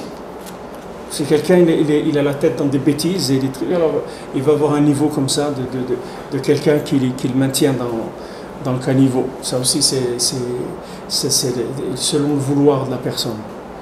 C'est le vouloir de la personne qui compte. Et plus quelqu'un il veut émettre et il l'exprime et il le dit à Hachem, et ça va se réaliser. C'est comme il l'a dit, ça va se réaliser. Les gens, ils ont parlé de Mashiach, ils ont voulu Mashiach depuis l'homme Israël, depuis la création du monde, et à la fin, il va venir le Mashiach. Parce que les gens, ils l'ont voulu. Alors il va venir le Mashiach. Du fait que les gens, ils veulent. C'est ça qui va l'amener. En plus, on veut. Il y a des niveaux dans le vouloir, après, il y a des milliers de niveaux. יוכל להספיק האחרונות לכל המקומות, לכל העניינים מאופנים, ועל כן אז בוודאי יוכל למסור בידינו הרחמנות. Donc Akash Baruch Hu, il peut livrer la miséricorde à tous les niveaux. Donc Hachem, il peut arriver jusqu'à nous avec une miséricorde totale. She'anachnu be'atzmenu nerachem alenu v'ritzonenu, que nous-mêmes, on arrive à avoir pitié de nous-mêmes, b'ritzonenu, vous voyez, avec notre ratzon, avec notre vouloir. Kilo yazik lanu chas v'shalom b'makom acher. Parce qu'à ce moment-là, chas v'shalom, il n'y aura aucune difficulté d'un autre côté qui va être liée à cette délivrance-là. Ça va être une délivrance totale dans laquelle il n'y aura pas de problème. Pourquoi maintenant la sortie d'Égypte, on a une délivrance qui a eu une galoute après. C'était la délivrance, c'était une grande délivrance, la sortie d'Égypte. Il y avait des miracles extraordinaires, il y avait Moshe Rabbeinu, il y avait Matan Torah, ça a été quelque chose d'extraordinaire qu'il n'y aura plus jamais dans le monde, puisque Matan Torah, il y a déjà eu. Donc il n'y aura pas Matan Torah, c'est quelque chose qui a déjà eu lieu. C'était une Géoula, c'était une délivrance extraordinaire. Pourquoi il y a eu Galout après ? Parce que c'est une délivrance qui n'était pas totale. Qu'est-ce qu'elle avait de pas totale ? C'est que 80% de nos copains, on les a laissés là-bas. 80% du Ham Israël, on les a laissés en Égypte. Vous croyez que 20% ils vont sortir et vont faire la fête ? C'est impossible. Le poids de ces 80%-là, il va faire tomber la délivrance des 20%. Le poids de ces gens-là qui ne sont pas sortis, c'est ça qui va enrayer la délivrance des 20%. Donc maintenant, quand il va y avoir la Géoula Shlema, c'est avec tout le monde. On a besoin de tout le monde. Sinon, notre Géoula n'est pas Shlema. Si maintenant il vient, il y a un avis ici maintenant, il nous propose, dit regardez, maintenant Mashiach il peut venir tout de suite. Eh bien, on doit lui dire non. On va lui dire, est-ce que maintenant tout l'homme Israël il va faire tchouva avant qu'il se révèle? Il dit non, mais qu'est-ce que ça vous dérange? Voilà, vous êtes dans la Torah, tout ça, Mashiach il va venir, il dit non, on ne veut pas. Non, on ne veut pas. On veut tout, Vegeoula Shlema, tout l'homme Israël. On ne veut pas que des dieux en Israël dehors, ça ne nous intéresse pas. On ne t'intéresse pas. Il dit, mais regarde, ça va être magnifique. Il dit, non, ça va être magnifique pour moi, mais après, ce ne sera pas magnifique. Parce que si c'est comme la sortie d'Égypte, je n'ai pas besoin. Regardez qu'est-ce que ça nous a coûté. Après toutes ces souffrances, Korach, et ça, et Meraglim, et les histoires, et tout. Mourir dans le désert, chacun il avait sa tombe, et tout, Tisha B'Av, il ne savait pas s'il allait vivre ou pas. On a besoin de tout ça. On n'a pas besoin. Tu vois, Géoula dans Géoula Shlema. Sinon, ce n'est pas la peine. On n'a pas besoin. Géoula Shlema avec tout l'homme Israël, une vraie Géoula, pas quelque chose qui est à moitié. On ne veut pas à moitié. On veut que ça soit Mamash Shalem. Et on nous amène à ça, parce que la troisième Beth Amikdash, il ne pourra pas être autrement que comme ça. Ça y est, les tentatives qui ont été laissées entre les mains de l'homme sont terminées. Hachem, il va obtenir de l'humanité maintenant ce qu'il voulait obtenir depuis le début. Seulement, il a laissé l'homme essayer de faire des essais de ce qu'il voulait, avec son évolution en lui. Et maintenant, Hachem, il va faire en sorte que le monde entier va vouloir, que le monde entier va changer, etc. De manière à ce que la Géoula va être Shlema. Il n'y aura pas de galout avec. Des Rachamim Gomurim. Des Rachamim Gomurim, sans Isurim. Les gens ils disent, ouais, les guerres avant la Géoula et tout, il ne va pas y avoir de guerre du tout. Il n'y aura aucune guerre. Ça va se faire qu'avec des fleurs et du miel et de la musique. Il n'y aura aucune guerre du tout. Il n'y aura pas de guerre, il n'y aura rien du tout. Parce que sinon, ce n'est pas la peine. On ne va jamais finir. S'il y a des Géoulas avec des guerres, ça veut dire qu'on est parti pour quoi? Pour encore des choses à moitié? Ce n'est pas possible. Ça va être Géoula Shlema Mamash. C'est-à-dire qu'il n'y aura aucune guerre. Tous les gens, ils vont faire tchouva. La Géoula, elle va venir que par des rachamim, que avec de la miséricorde. Il n'y aura pas du tout aucune difficulté. Parce que c'est comme ça que Hachem, il a décidé, il a envoyé Rabbi Nachman pour ça, pour amener le monde vers ça. que tout va se faire avec le bon vouloir du monde. Il n'y aura pas du tout, on va obliger personne à faire quoi que ce soit. Tous les gens ils vont venir vers Hachem par leur propre initiative, de leur propre gré. On va forcer personne. Les gens ils vont se rendre compte de la merveille que c'est Hachem, la Torah, les tzadikim, Eretz Israël, les Ouman, les tombes des tzadikim. Ils vont voir quelle merveille c'est la Torah, les secrets de la Torah. Et les gens ils vont y adhérer de leur propre vouloir. On va forcer personne. Ça va ouvrir tellement le cœur et l'esprit des gens que tous les gens ils vont vouloir. On n'a pas besoin de faire des guerres, de forcer qui que ce soit. Parce qu'il n'y a aucun mal qui arrivera d'un autre côté. Parce que même là-bas où il devait y avoir une difficulté, là-bas aussi Hachem il va avoir miséricorde totale. Parce que là-bas c'est entièrement de la miséricorde. C'est pour ça que ça s'appelle des miséricordes grandes, multiples, nombreuses. C'est pour ça que ça s'appelle Rachamim Rabim, parce que Hachem il a pitié de l'homme avec beaucoup de Rachmanout, c'est-à-dire que beaucoup de sortes de miséricorde. Hachem il n'a pas qu'une miséricorde, il a des centaines, des milliers de miséricordes différentes avec lesquelles il est merachem sur l'homme, comme quelqu'un avec des outils. On voit peut-être un signe à ce que vous dites, c'est que en fait l'avenir de demain, c'est que c'est un peu une guerre avec des armements qui vont tuer des milliers de personnes. La guerre se fera au niveau des virus. Parce qu'en envoyant des virus dans tout le système informatique, électronique, ça va mobiliser, enfin ça va court-circuiter tout ce qui est armement. Et peut-être il y a un lien avec la prophétie qui dit qu'à la fin des temps, on transformera l'armement en sorte de charrue. Ouais. Ça ne servira plus à rien. Ouais. Et pourquoi? Parce qu'avec ce système de virus, tout va être paralysé. Oui, c'est vrai, ouais. Il suffit que même les feux, par exemple, pour la circulation, s'ils envoient des virus, ils détraquent tous les feux, donc c'est un grand embouteillage, ils ne pourront même plus rien faire. Donc c'est une rachamim, c'est-à-dire que ça va nous empêcher que les guerres puissent se produire, que par des choses. Donc je pense que c'est un signe déjà. Ouais, bien sûr, c'est un signe. Ça veut dire que c'est la guerre d'imagination, c'est tout. C'est la guerre de YouTube, c'est tout. Préserver, préserve de malheur. C'est pareil que nous préserver, c'est la Géoula aussi, elle va venir comme ça. C'est pareil que préserver. C'est aussi le bien, il va venir comme ça. C'est-à-dire que les gens, ils vont finir, le monde, il va finir par être l'imagination des gens. On va changer l'imagination des gens. Et le monde, il va être comme les gens, ils vont l'imaginer, c'est-à-dire que Hachem, il est bon, et que Hachem, il veut que le bien de l'homme. Et une fois que ça sera entré dans le cœur de tout le monde, c'est comme ça que ça va être. Mais tous ces principes-là, que maintenant c'est vrai que les guerres c'est des virus informatiques, etc. Et que il n'y aura pas de possibilité d'utiliser des bombes atomiques puisque tous les systèmes qui vont les commander seront détruits par des principes, des principes qui sont les massés qui sont complètement, c'est que de l'imaginaire, il n'y a rien. Un virus informatique, tu ne peux pas l'attraper, tu ne peux pas le mettre dans ta poche, tu ne peux pas le manger, il n'y a rien, tu ne peux rien faire avec. Ce n'est pas quelque chose qui est palpable. Ils disent même, voilà, le virus, il a fait ça et ça, et après, il s'est autodétruit, il a détruit. On voit des trucs que même avant, c'était de la fiction, ces mots-là, ces expressions. On les employait que dans les films de fiction. Il s'est autodétruit. Ça ne s'employait pas dans le langage courant.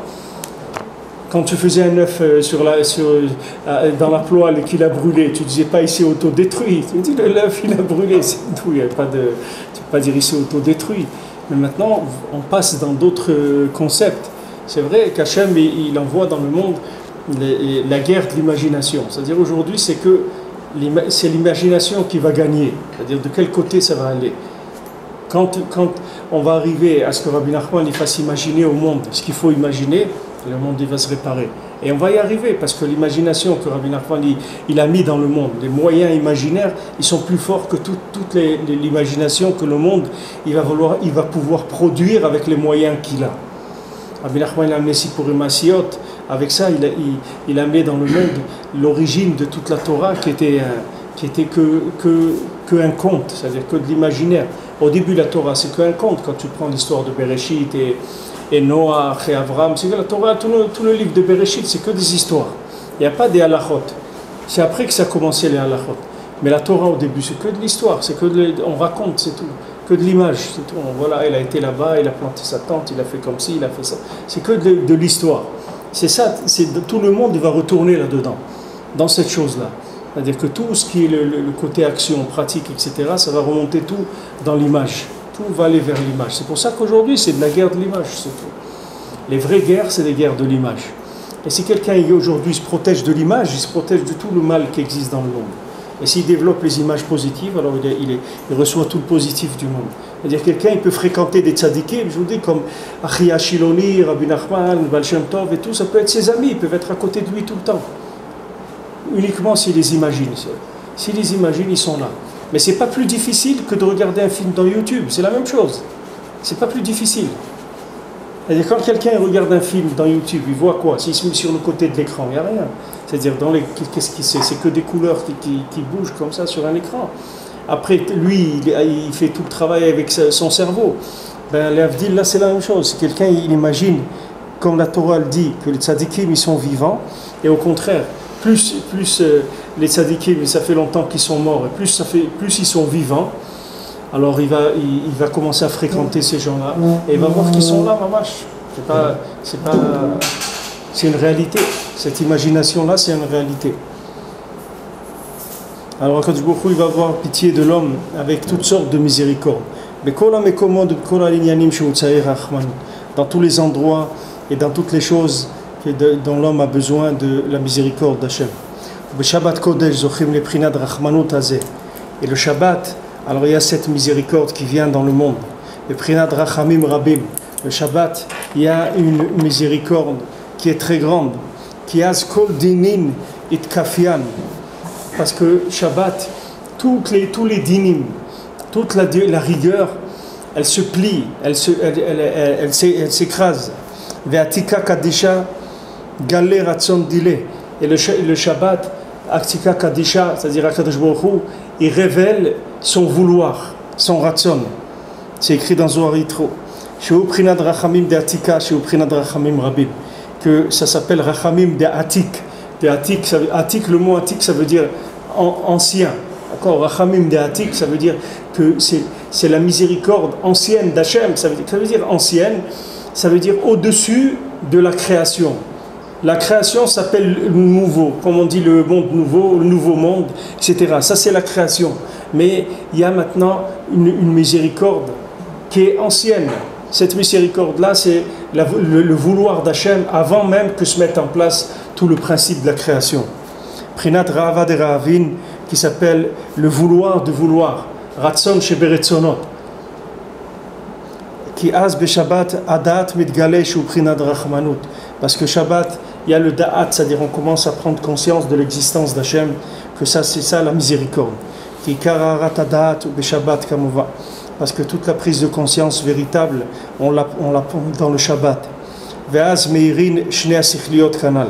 Et à ce moment-là, le Shabbat, il y a ces deux esprits qui sont là, qui éclairent, Shehem prinat shnei mine rachmanut anal, qui sont les deux sortes de miséricorde.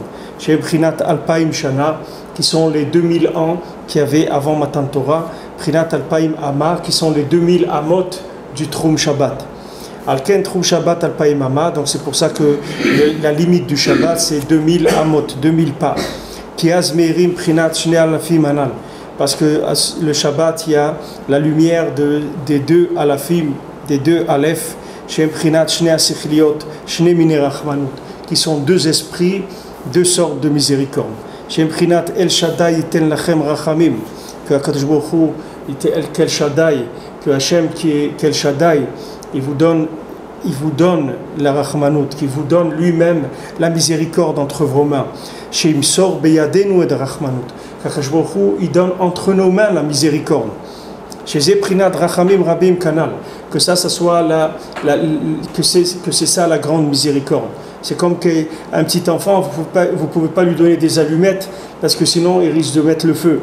Mais maintenant, la grande miséricorde, c'est qu'on va lui donner les allumettes et en même temps on va lui donner la conscience pour pas que qu'ils mettent le feu. C'est-à-dire on va lui donner les deux en même temps. La première miséricorde, c'est lui donner les allumettes parce qu'il en a besoin, et la deuxième, c'est lui donner le da'at pour pouvoir utiliser ces allumettes sans faire des dégâts avec.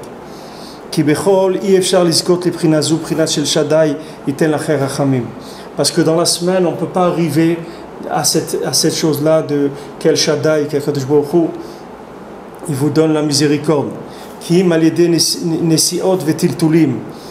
Que en se déplaçant, en étant en mouvement et en voyageant, comme c'est écrit, et les mas'e ben Israël. Voilà les voyages de Ben Israël. C'est pour ça que quelqu'un il travaille, c'est pour ça que quelqu'un il se déplace, c'est pour ça que quelqu'un il va quelque part et il revient. Il a besoin de faire des échanges, il a besoin d'aller déposer de l'argent à la banque ou de payer ça ou de faire ça. Tous ces mouvements-là, c'est les mouvements qu'on fait pendant la semaine. Aval Beshabbat, Adraba, Asur l'Insoa Velatzet Baderer. Mais le Shabbat, c'est le contraire. C'est interdit de voyager, c'est interdit de sortir sur les chemins. Parce que Shabbat, c'est une révélation de la Emouna qui va révéler cette Rahmanout-là, cette miséricorde d'Hachem. Donc Shabbat, on ne peut pas sortir en dehors de 2000 pas. Shem Trum Shabbat, qui sont la limite de Shabbat.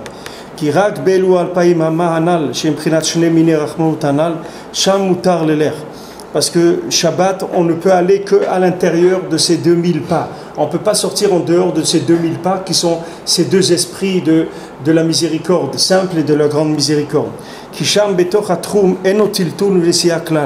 Parce que quand quelqu'un il est dans le troum, c'est-à-dire qu'il est dans les limites du Shabbat, ça ne s'appelle pas du tout qu'il s'est déplacé. Aval chutz le alpay mama, mais en dehors des 2000 pas, chutz le prinat shnei asichliot, en dehors de ces deux esprits qui sont ces deux miséricordes, asur l'insoa velatzet, on n'a pas le droit de voyager, de sortir là-bas. Ki beshabbat en shum berur levarer netzutze emuna, parce que Shabbat, il n'y a aucun tri pour aller faire des tris dans des éléments de la emuna. Ki beshabbat meira prinata emuna beatzma, parce que le Shabbat, la emuna d'elle-même, elle est claire, elle n'a pas besoin qu'on aille la chercher. Shabbat, elle a une présence effective, la emuna. Chez Prinat Rachmanut, qui est la miséricorde, Prinat Alpay Mama, qui sont les 2000 amot, chez Prinat Shnei Asichliot, Shnei Rachmanut, qui sont les deux esprits, les deux miséricordes. Alors ici, il parle du problème des déplacements, c'est-à-dire que maintenant, tout le union qu'on doit se déplacer pendant la semaine, c'est pour aller chercher des éléments qui se sont séparés de nous, c'est-à-dire soit des éléments qu'on n'a pas eu dans notre vie jusqu'à maintenant, soit des éléments nouveaux qu'on doit récupérer, mais tout le union qu'on doit se déplacer, c'est pour aller, parce qu'il y a un manque de Emouna. Le manque de Emouna fait qu'on doit aller chercher la chose. Maintenant, si la Emouna elle est complète, la chose elle vient vers nous, on n'a pas besoin d'aller la chercher. On reste là où on est, on prie et tout doit venir vers nous. Tout ça s'approche de Echad, c'est-à-dire tout revient vers un. Donc il n'y a pas besoin d'aller chercher des choses. Ça c'est Shabbat. Dans la semaine, on doit récupérer tous les éléments qu'on a besoin. Après, on les amène dans Echad pendant Shabbat. C'est ce qui s'appelle Im Tashiv Mi Shabbat Raglecha. C'est pour ça qu'on fait dans le Kiddush Im Tashiv Mi Shabbat Raglecha. Si tu ramènes vers le Shabbat tes pieds, c'est-à-dire tes pas, tous les pas que tu as fait dans la semaine, tu vas les ramener vers le Shabbat. C'est pour ça aussi que Shabbat, on n'a pas le droit de faire des grands pas, de marcher avec des grands pas. Shabbat, il faut marcher doucement, avec il faut marcher lentement et il faut faire des petits pas. Il ne faut pas faire des grands pas le Shabbat. Pourquoi ? Parce que Shabbat, il faut montrer qu'on n'est pas en train d'essayer de conquérir des éléments, on n'est pas à la conquête de nouveaux éléments. Parce que Shabbat, on est à la conquête de rien, tout vient vers nous, pas besoin d'aller vers quoi que ce soit.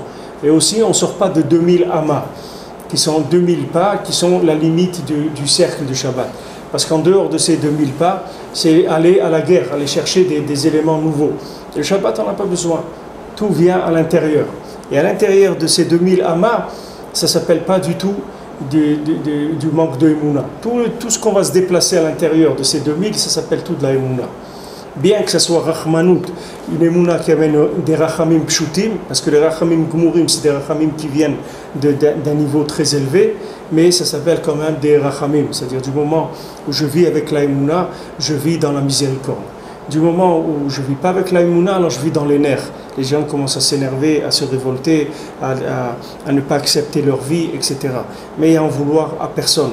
il faut en vouloir ni à ses frères, ni à ses sœurs, ni à ses parents, ni à ses cousins, ni à ses patrons, ni à personne. Parce que ma vie, c'est moi qui l'ai faite, c'est tout. Si j'avais voulu, j'aurais eu une autre vie. C'est à moi de décider. Donc je n'ai pas à en vouloir à qui que ce soit, j'ai à me prendre en main et à faire ma valise si je dois la faire, à faire ce que j'ai à faire et réaliser ce que j'ai à réaliser dans ma vie. Tu as un rêve dans ta vie, réalise-le parce qu'il n'y a personne qui le réalisera pour toi. Quand ta vie elle passera, ton rêve il va passer aussi, ce sera terminé. Quand quelqu'un dit, moi mon rêve c'est d'aller à Jérusalem et tous les matins d'aller au Kotel et après je rentre et je prends un petit croissant avec un café au lait et je remercie Hachem, j'écoute un peu de musique. Mais fais-le, pourquoi tu ne le fais pas? Pourquoi tu ne le fais pas? Fais-le. C'est quelque chose qui peut se faire. C'est pas quelque chose qui... fais-le, c'est tout. Parce que si tu ne le fais pas, il n'y a personne qui va le faire pour toi. Et si même quelqu'un le fait pour toi, c'est son film à lui, c'est pas le tien. Joue ton film, fais-le, écris ton scénario et joue-le, c'est tout. Tu as un scénario, tu l'as écrit, alors ça y est, va chercher les acteurs et mets tout en place, c'est tout. Mets en place ta vie, n'accuse personne. N'accuse personne de l'échec de ta vie ou le manque de ci. Il n'y a personne qui est responsable, il n'y a que soi-même, c'est tout. On n'a pas voulu assez. Et quand quelqu'un il est déçu des rêves qu'il avait dans la tête parce qu'il se trouve là où il se trouve et il rêve d'autre chose, eh ben, il avait qu'à faire ce qu'il rêvait. Parce que lui il dit, vous comprenez, il y a une réalité de la vie, il n'y a pas de réalité de la vie. La réalité de la vie, c'est ce que tu as voulu, c'est ça. Donc, maintenant, tu t'es fait influencer, tu as cru que le mur il était en béton, il n'y a personne qui te l'a dit, c'est toi qui l'as imaginé. Tu n'avais qu'à pousser le mur, tu aurais vu qu'il n'était pas en béton. Tu ne l'as jamais poussé. Tu ne vas pas dire, je ne pouvais pas, il y avait le mur de Berlin, je ne pouvais pas passer de l'autre côté. Voilà, le mur de Berlin, il est tombé. Parce qu'il n'y avait pas de mur. Il n'a jamais existé, le mur. Il a existé pour ceux qui ont voulu croire qu'il existait. Le mur, il n'a pas existé. La vie de quelqu'un, c'est comme ça. C'est pour ça qu'il faut, il faut vite réaliser ce qu'on a envie de réaliser. Parce qu'il n'y a personne qui va le réaliser pour nous. Et chaque jour, le rêve, il perd des possibilités de réalisation parce que les Maasé, on y croit moins et on se résigne un petit peu à certaines réalités, à certaines limites. Alors que les Maasé, il n'y a pas de limite. Même le corps, il n'a pas de limite. C'est pas rien que l'esprit, même le corps, il n'a pas de limite. Il a les limites que quelqu'un il veut lui mettre. Vous voyez certaines situations, quelqu'un il va passer 15 heures à faire quelque chose, il ne va pas s'en rendre compte. Et dans une autre situation, en 1 heure, il est fatigué, ou 2 heures, il est déjà fatigué. Ça dépend du niveau de vouloir qui est déclenché par ce qu'il est en train de vivre. S'il a un niveau de vouloir qui est très fort, alors le corps il va suivre, il va avoir une vitalité très très élevée. Et si le niveau de vouloir il est faible, alors ça va aller dans ce sens-là. Donc s'il y a des empêchements, c'est qu'on n'a pas assez voulu, quoi. Non, les empêchements, ils sont là pour nous faire vouloir plus. Rabbeinu dit. Les empêchements, c'est pour t'encourager à vouloir plus. Tu comprends? C'est comme les gens qui s'entraînent à la boxe. Tu vois, quelqu'un vient en face d'eux, allez, vas-y, frappe, tac, tac. Il lui fait le contre pour que lui, il ait plus de force, qu'il tape plus fort, pour qu'il tape encore plus fort. Et de temps en temps, il lui met un petit coup un peu pour un petit peu l'énerver, pour qu'il tape encore plus fort. C'est ça les difficultés. Les difficultés, Rabbeinu dit, les méniotes, ça vient pour le cheshek. C'est pour ça que le mot méniote, c'est les mêmes lettres que le mot neimut, la douceur. Les difficultés en hébreu, c'est méniot, monéa, c'est-à-dire qui empêchent, les empêchements, c'est les mêmes lettres que neimut, qui est la douceur. Parce que les difficultés, c'est ça qui amène la douceur après. Les difficultés, on lui donne des étapes à sauter, c'est tout. On lui fait croire que le mur est... Alors on lui dit, voilà, tu crois que le mur il est en béton? Oui. Tu es sûr? Pas très sûr. Alors comment tu vas être sûr? Donne un coup dedans. Ah, il donne un coup. Ah, cette fois, c'était pas en béton. Allez, on avance. Après, une autre fois encore, il dit, alors il est en béton? Ah non, non, cette fois, je ne vais pas me faire avoir. Cette fois, ça y est, je me rappelle, il n'est pas en béton. Ok, alors il donne un coup, il passe. Après, il trouve un autre. Il dit, ah, mais celui-là, je ne le connaissais pas. Celui-là, peut-être, c'est un vrai mur. Il dit, non, non, c'est pas un vrai. Voilà, on entraîne, c'est tout, à vouloir plus. Toute la difficulté, il faut que la personne, elle veuille plus. Et il faut faire attention que la difficulté, elle ne détruise pas le vouloir. Parce qu'à ce moment-là, c'est le médicament qui a tué la personne au lieu de la soigner. C'est-à-dire qu'on lui a donné une difficulté pour qu'il saute. Et les Maasé, quand il a vu l'étape à sauter, il a reculé parce qu'il n'imaginait pas qu'il pouvait. Et ça l'a fait reculer, au contraire. Mais Rabbeinu dit qu'Akadosh Baruch Hu, il n'envoie jamais une difficulté qu'un homme il peut pas. Vous savez, moi, avec les voyages de Ouman, je peux vous raconter des dizaines d'histoires des gens que logiquement jamais ils seraient arrivés à Ouman.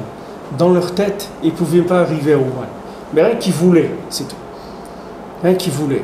J'ai fait rentrer à Ouman quelqu'un, il est là, il peut vous le raconter. Il n'avait pas de passeport, il a perdu son passeport. La veille du départ en France, il a perdu son passeport. Il fallait un visa avant, je parle de ça il y a plus de 20 ans. Il fallait un visa, un passeport et un visa. Il a perdu son passeport. Et il m'appelait, il m'a dit avant, qu'est-ce que je fais? Je lui dis, viens, tu veux aller? Il dit, oui, je veux aller. Je dis, tu veux essayer? On y va? Il m'a dit, oui. Je dis, alors viens. Alors, quand on est arrivé à Kiev, et j'ai dit, voilà, il a perdu son passeport dans l'avion, on ne trouve pas. On lui a donné, il n'y a pas de problème, il va retourner avec l'avion, le même avion qu'il a amené, il va le ramener. Je dis, mais non, il est venu pour Rosh Hashanah, tout ça. Au Hachem, après, on a parlé un petit peu, ça a pris 5 minutes, même pas. C'était réglé, il est rentré sans passeport, il est sorti sans passeport. Il est venu à Ouman à Rosh Hashanah sans passeport. Vous lui racontez combien des histoires comme ça. Il y avait une fois quelqu'un à l'époque, il fallait les visas. Quelqu'un, il m'appelle la veille du départ pour Rosh Hashanah. Il me dit, je veux venir à Ouman à Rosh Hashanah. Mais j'ai dit, mais pourquoi vous n'êtes pas inscrit avant? On refait le visa et tout. J'ai pas eu maintenant ça y est, j'ai eu le déclic, maintenant je veux venir. Qu'est-ce que vous me conseillez? Je lui dis, alors venez, on va essayer. Il dit, venez à l'aéroport, vous pouvez venir déjà, venez à l'aéroport, on va voir. Allez, venez à l'aéroport. Maintenant, il n'avait pas de visa. Il n'avait pas de visa. Maintenant, il y avait un monsieur qui était à Marseille. Ce monsieur-là, il devait nous rejoindre à Paris. C'est-à-dire, il a pris un avion Marseille-Paris. À Paris, on se retrouve à l'aéroport et il continuait avec nous jusqu'à Kiev. Ce monsieur-là, son passeport, il ne l'avait pas. C'est-à-dire que son passeport et son visa, ils étaient chez quelqu'un de sa famille de Paris. Donc lui, avec sa carte d'identité, il a pris des vols intérieurs, il a fait Marseille-Paris. Maintenant, ce monsieur-là qui avait son passeport et son visa, le gars du visa et du passeport, il avait le même nom que ce monsieur-là qui est venu, qui voulait aller à Ouman. C'est-à-dire qu'on l'a fait monter, on l'a fait rentrer avec le visa de l'autre qui habitait à Marseille. Quand ils ont vu le visa et tout, ok, tac, il est rentré, il est monté dans l'avion avec nous, il est venu à Kiev, on s'est arrangé, et il est venu à Ouman, à Rosh Hashanah. Maintenant, dans la médecine, dans la réalité, c'est impossible. C'est-à-dire, il n'y a pas. Il y a beaucoup de gens qui m'ont dit, je peux vous raconter des dizaines comme ça, de gens qui m'ont appelé, ils m'ont dit, mais voilà, j'ai passage, le passeport il est périmé, vous voulez venir ou pas? Mais moi je veux venir, venez, c'est tout. Ne vous occupez pas de tout ça, venez, c'est tout. Venez. Et d'un autre, il y a le contraire aussi. Il y a des gens, ils ne savent pas, et quand ils arrivent à un truc, le passeport il est périmé, et ils retournent chez eux. Ils ne savaient pas, ils ne se sont pas rendus compte que leur passeport il était périmé. Pourquoi? Le vouloir il n'était pas assez grand. Et il y a une difficulté qui a fait que la personne elle retournait en arrière. Mais il n'y a pas dans le Olam quelque chose, quand on dit qu'il tient devant le Ratson, ça veut dire que le vouloir, il crée la possibilité de le réaliser. Quand on dit qu'il n'y a rien qui... Quand les gens ils traduisent ça, ils disent qu'il n'y a rien qui résiste à la volonté. Mais quand vous traduisez ça comme ça, c'est le contraire de ce que ça veut dire. Parce que quand vous dites que rien ne résiste à la volonté, ça veut dire que vous dites que l'homme, il a le pouvoir de tout faire avec ses mains dans ce monde. C'est ça ce que ça veut dire. Mais nous, quand on dit rien ne résiste au vouloir, c'est le contraire de ça. C'est-à-dire avec son vouloir, il peut faire tout ce qu'il n'est pas capable de faire avec ses mains. Parce que ce qu'il est capable de faire avec ses mains, il va le faire. Il n'a pas besoin de vouloir. Fais-le, c'est tout. Si tu peux le faire, fais-le. Comme on dit la bague, il peut sauter? Oui, il peut sauter. Ah, très bien, il peut. Mais fais-le si tu peux sauter. Ah, maintenant tu ne peux pas, alors tu vas vouloir. Et quand tu vas vouloir, tu vas arriver à le faire. C'est le contraire de la volonté. Quand c'est traduit par volonté, tout le monde, avec la volonté, on peut arriver à tout. C'est faux complètement. C'est de la pikorsout gmoura de dire ça. De dire ça, c'est de la pikorsout. Il n'y a pas qu'avec la volonté on peut arriver à tout. Avec le vouloir, on peut arriver à tout. Mais pas la volonté. Parce que la volonté, ça se traduit qu'on utilise notre énergie. Mais le vouloir, ça veut dire qu'on n'a plus d'énergie. C'est ça que ça veut dire vouloir. Quand tu parles de vouloir, ça veut dire que tu n'as plus de pouvoir.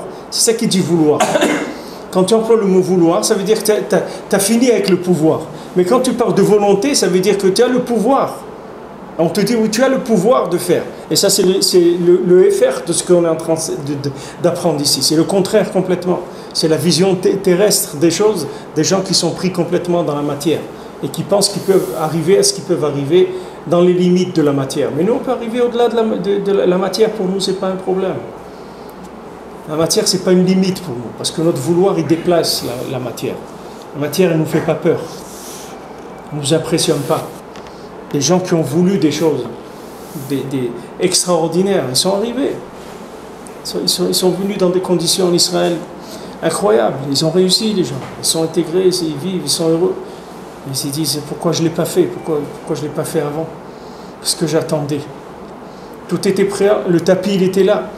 Le tapis rouge, il était comme le tapis rouge de Sophia, de notre ami Dan. Le tapis rouge, il est là, il est déroulé. Le tapis rouge, il est prêt. On attend que le khatan et la kala, c'est tout. Tout est là. Tout est prêt. Il faut le vouloir, c'est tout. Si quelqu'un, il veut vraiment, c'est tout. Est-ce qu'il veut vraiment ça, c'est tout. C'est sur ça qu'il faut travailler.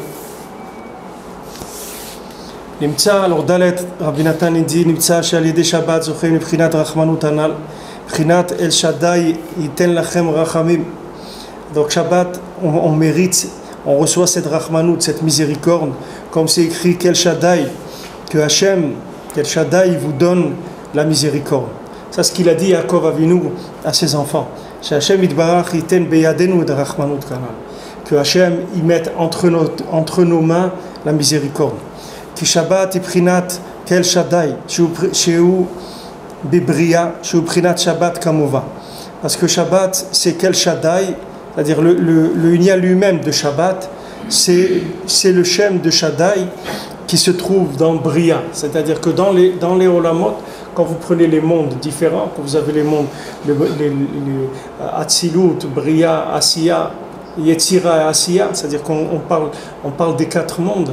Dans le monde de Bria, qui est le deuxième monde en descendant, ou le troisième en montant, là-bas, la manifestation d'Hachem, elle se fait sous le nom de Kel Shaddai.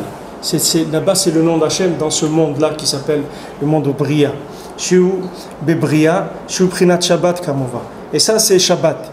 C'est-à-dire que le Shem d'Hachem dans Bria, qui s'appelle Kel Shaddai, c'est ça Shabbat. Veze Prinat Vitanag al Hachem, Veiten Lecha Mishalot Libecha. Comme c'est écrit dans Teilim, tu vas te réjouir dans Hachem, et Hachem, il te donnera les vouloirs de ton cœur. Vita'aneg al Hachem, qu'est-ce que ça veut dire maintenant? Prends plaisir dans Hachem. Hainu alide onek Shabbat, c'est-à-dire que tu rentres dans les plaisirs du Shabbat. Beprinat as tita'anag al Hachem, à ce moment-là, tu pourras te réjouir, prendre du plaisir dans Hachem. Aïdeze veiten lecha mishalot libecha. À ce moment-là, Akadosh Baruch Hu te donnera toutes les demandes de ton cœur. Dainu prinat rachamut hanal, qui est la miséricorde en question. C'est-à-dire que quand maintenant tu vas prendre plaisir dans Hachem, alors à ce moment-là, il te donnera tout ce que ton cœur va demander. Shimsor beyatra et rachmanut. C'est-à-dire qu'à ce moment-là, Akadosh Baruch Hu va te mettre entre tes mains la miséricorde. She'ata be'atzmecha terachem alecha. Que toi-même, tu aies pitié de toi. C'est-à-dire que toi-même, tu attires la miséricorde selon ce que tu désires. Chez Zéou Prinat Veiten Lecha Mishalot Libecha, que je va te donner les demandes de ton cœur. Chez Yeakol Kirtzoncha, que tout soit comme ton vouloir. Yimale Hashem Kol Mishalotecha, qu'Hachem y remplisse, y comble toutes tes demandes. Les Ezochim Alide Onek Shabbat. Tout ça, on est zoché par le Onek Shabbat, par le plaisir du Shabbat. Comme Rabbeinu l'a dit, quand on vient passer Shabbat chez lui, quand on vient passer Shabbat à Ouman, alors ce Shabbat-là qu'on passe à Ouman, il est plus grand que 7 semaines, que si quelqu'un jeûne pendant 7 semaines d'affilée, toute la semaine. Quelqu'un ne mange pas depuis Motzei Shabbat jusqu'à vendredi. Il ne mange pas pendant toute la semaine, comme ça, pendant 7 semaines, de passer un Shabbat à Ouman, c'est plus grand que ça. C'est-à-dire que maintenant, quand on est mita'aneg à Hachem, c'est-à-dire quand on vient prendre du plaisir dans Hachem, c'est-à-dire avec le tzaddik, pourquoi on va à Ouman? Baruch Hashem, Akadosh Baruch Hu, il a fait que dans Ouman, il n'y a rien du tout qui dit Olam Hazeh, il n'y a rien du tout et quelqu'un, il n'a rien à faire là-bas. Il n'y aurait jamais un touriste qui mettrait ses pieds là-bas. C'est vraiment le dernier endroit au monde que quelqu'un peut aller visiter s'il veut voir du monde, de ce monde-là. Hachem, il a fait qu'il n'y a rien à gratter là-bas de ce monde. Il n'y a pas de piscine municipale, il n'y a rien du tout. Il n'y a rien, c'est tout. C'est un endroit, il n'y a pas de ce monde-là. Alors quand quelqu'un il va passer Shabbat là-bas, il va pour être proche du tzaddik, ça fait qu'il obtient plus que s'il avait jeûné pendant 7 semaines d'affilée. Ça veut dire que ça permet de décrocher des choses par le plaisir dans le Shabbat, dans le tzaddik, dans le tahlit. Quand quelqu'un rentre dans le tahlit et il a plaisir dans le tahlit, dans le but, ça fait que Hachem il comble toutes les volontés de son cœur. Les ezochim alideonek Shabbat, ça on les zoché par le plaisir du Shabbat. Les easit anag al Hachem, comme c'est écrit à ce moment-là, tu prendras plaisir dans Hachem. Vachalticha nachlat Yaakov avicha, et je te donnerai à manger de l'héritage de ton père Yaakov, Prinat Nachala Bli Metzarim, que c'est un héritage sans aucune étroitesse, c'est-à-dire que c'est l'ouverture totale. Comme Shamoa Tenuzal, Aïnou Prinat Rachmanut Anal, que ça c'est la miséricorde, c'est Rachamim Rabim. Parce qu'on avait dit qu'au début, pourquoi on ne peut pas recevoir les Rachamim Rabim? Parce qu'on reçoit les premiers Rachamim, parce qu'il y a des Tzimtzumim. Ces Tzimtzumim, c'est de l'étroitesse. Mais là, Hachem, il te dit, je vais te donner un héritage, bli metzarim, c'est-à-dire dans lequel je vais te donner un héritage de ton ancêtre Yaakov sans aucun metzar, c'est-à-dire sans aucune étroitesse. Ça veut dire qu'on a enlevé tout ce qui empêchait la deuxième miséricorde de se révéler. She'en sham shum metzar vedin klal, là-bas il n'y a aucune étroitesse, aucune rigueur. Rakulo rachamim, prinat nachala bli metzarim. C'est entièrement de la miséricorde, c'est un héritage sans aucune difficulté, c'est-à-dire sans aucune étroitesse. Shemerachem bechol haofanim bechol hainyanim, que Hachem il a miséricorde dans tous les domaines, dans tous les sujets et de toutes les façons. Blishum metzar vetzimtzum klal, non aucune étroitesse, aucune difficulté. Regardez les difficultés quand il y a eu Hachem Ishmor la Shoah et qu'après les gens ils ont fait l'état d'Israël et après les gens ils sont montés en Israël et ça a commencé à se développer le monde de la Torah, etc. Vous voyez par quoi le Ham Israël il a dû passer pour obtenir le retour en Eretz Israël. Eh bien, tout ce retour il aurait pu se faire avec la fanfare, dans la joie, accompagné par tous les goïms du monde, en nous donnant des gâteaux et en chantant, etc., si on avait été zoché de décrocher la deuxième miséricorde. Mais comme on a été zoché de la première seulement, puisque sauf, on est là, mais qu'est-ce qu'il a fallu voir comme horreur pour en arriver là?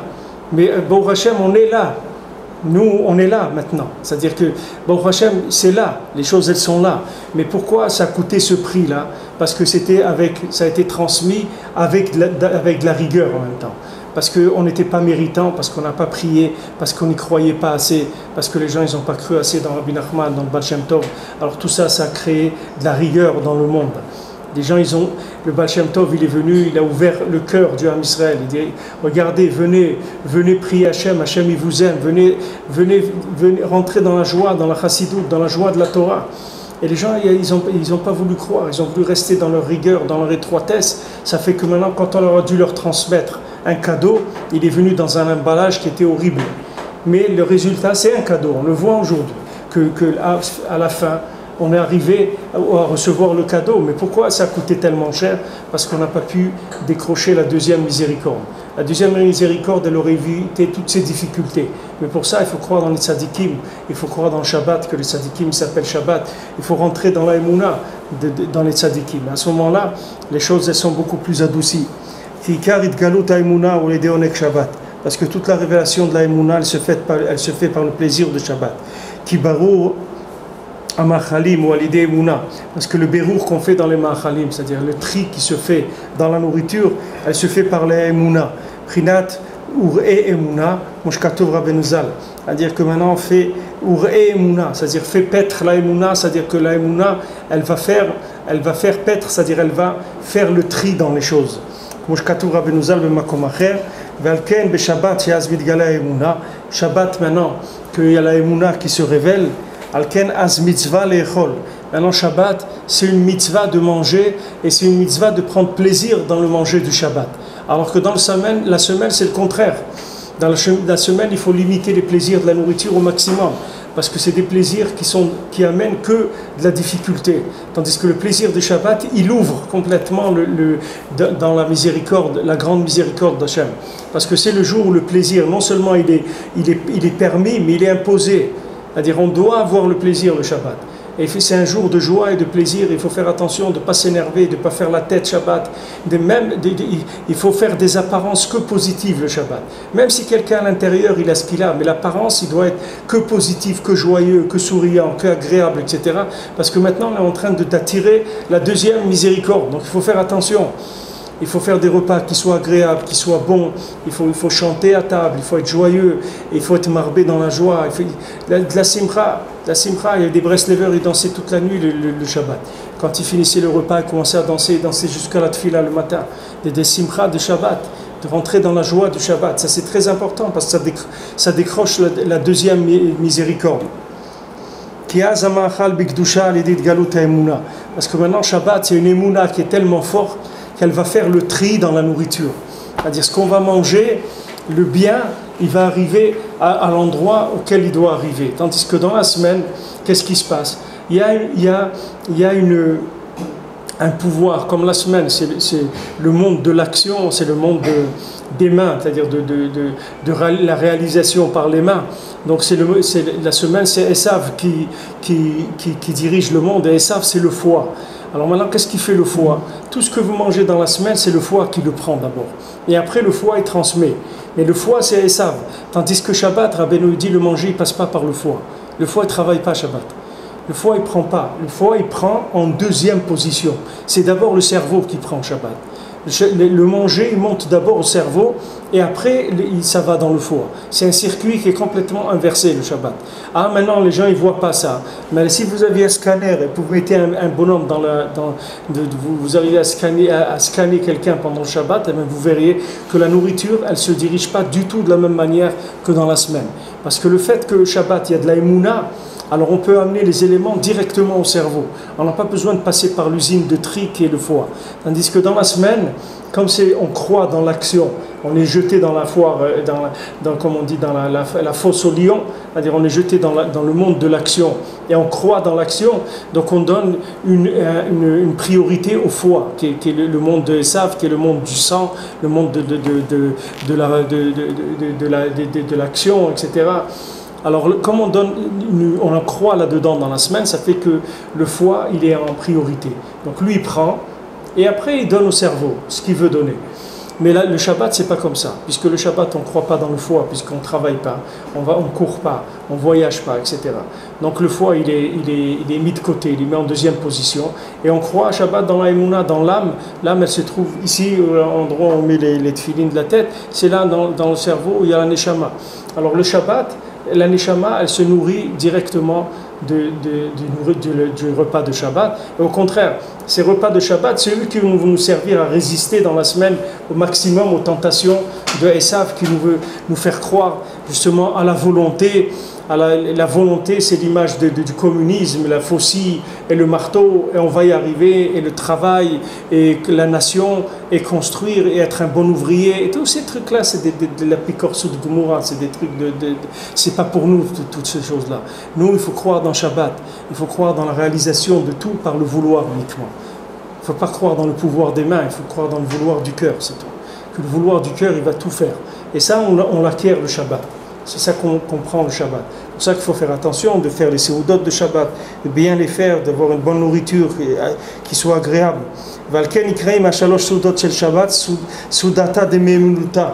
C'est pour ça qu'on dit avant chaque repas de Shabbat, Atkilu Seudata, on dit Seudata de Memnuta. C'est le repas de la Emouna. Parce que les repas de Shabbat, ce sont des repas de Emouna, puisqu'on les fait parce qu'Hachem nous a dit de manger le Shabbat. Alors on mange avec la Emouna et avec du plaisir. Donc ça fait que ça réalise tous les bons vouloirs de notre cœur. Qui est Prinat Emouna Kanal. Mais c'est Prinat Eruvet Trumim, Shemanechim Shiur Souda, Misham Matrine Lalpaimama.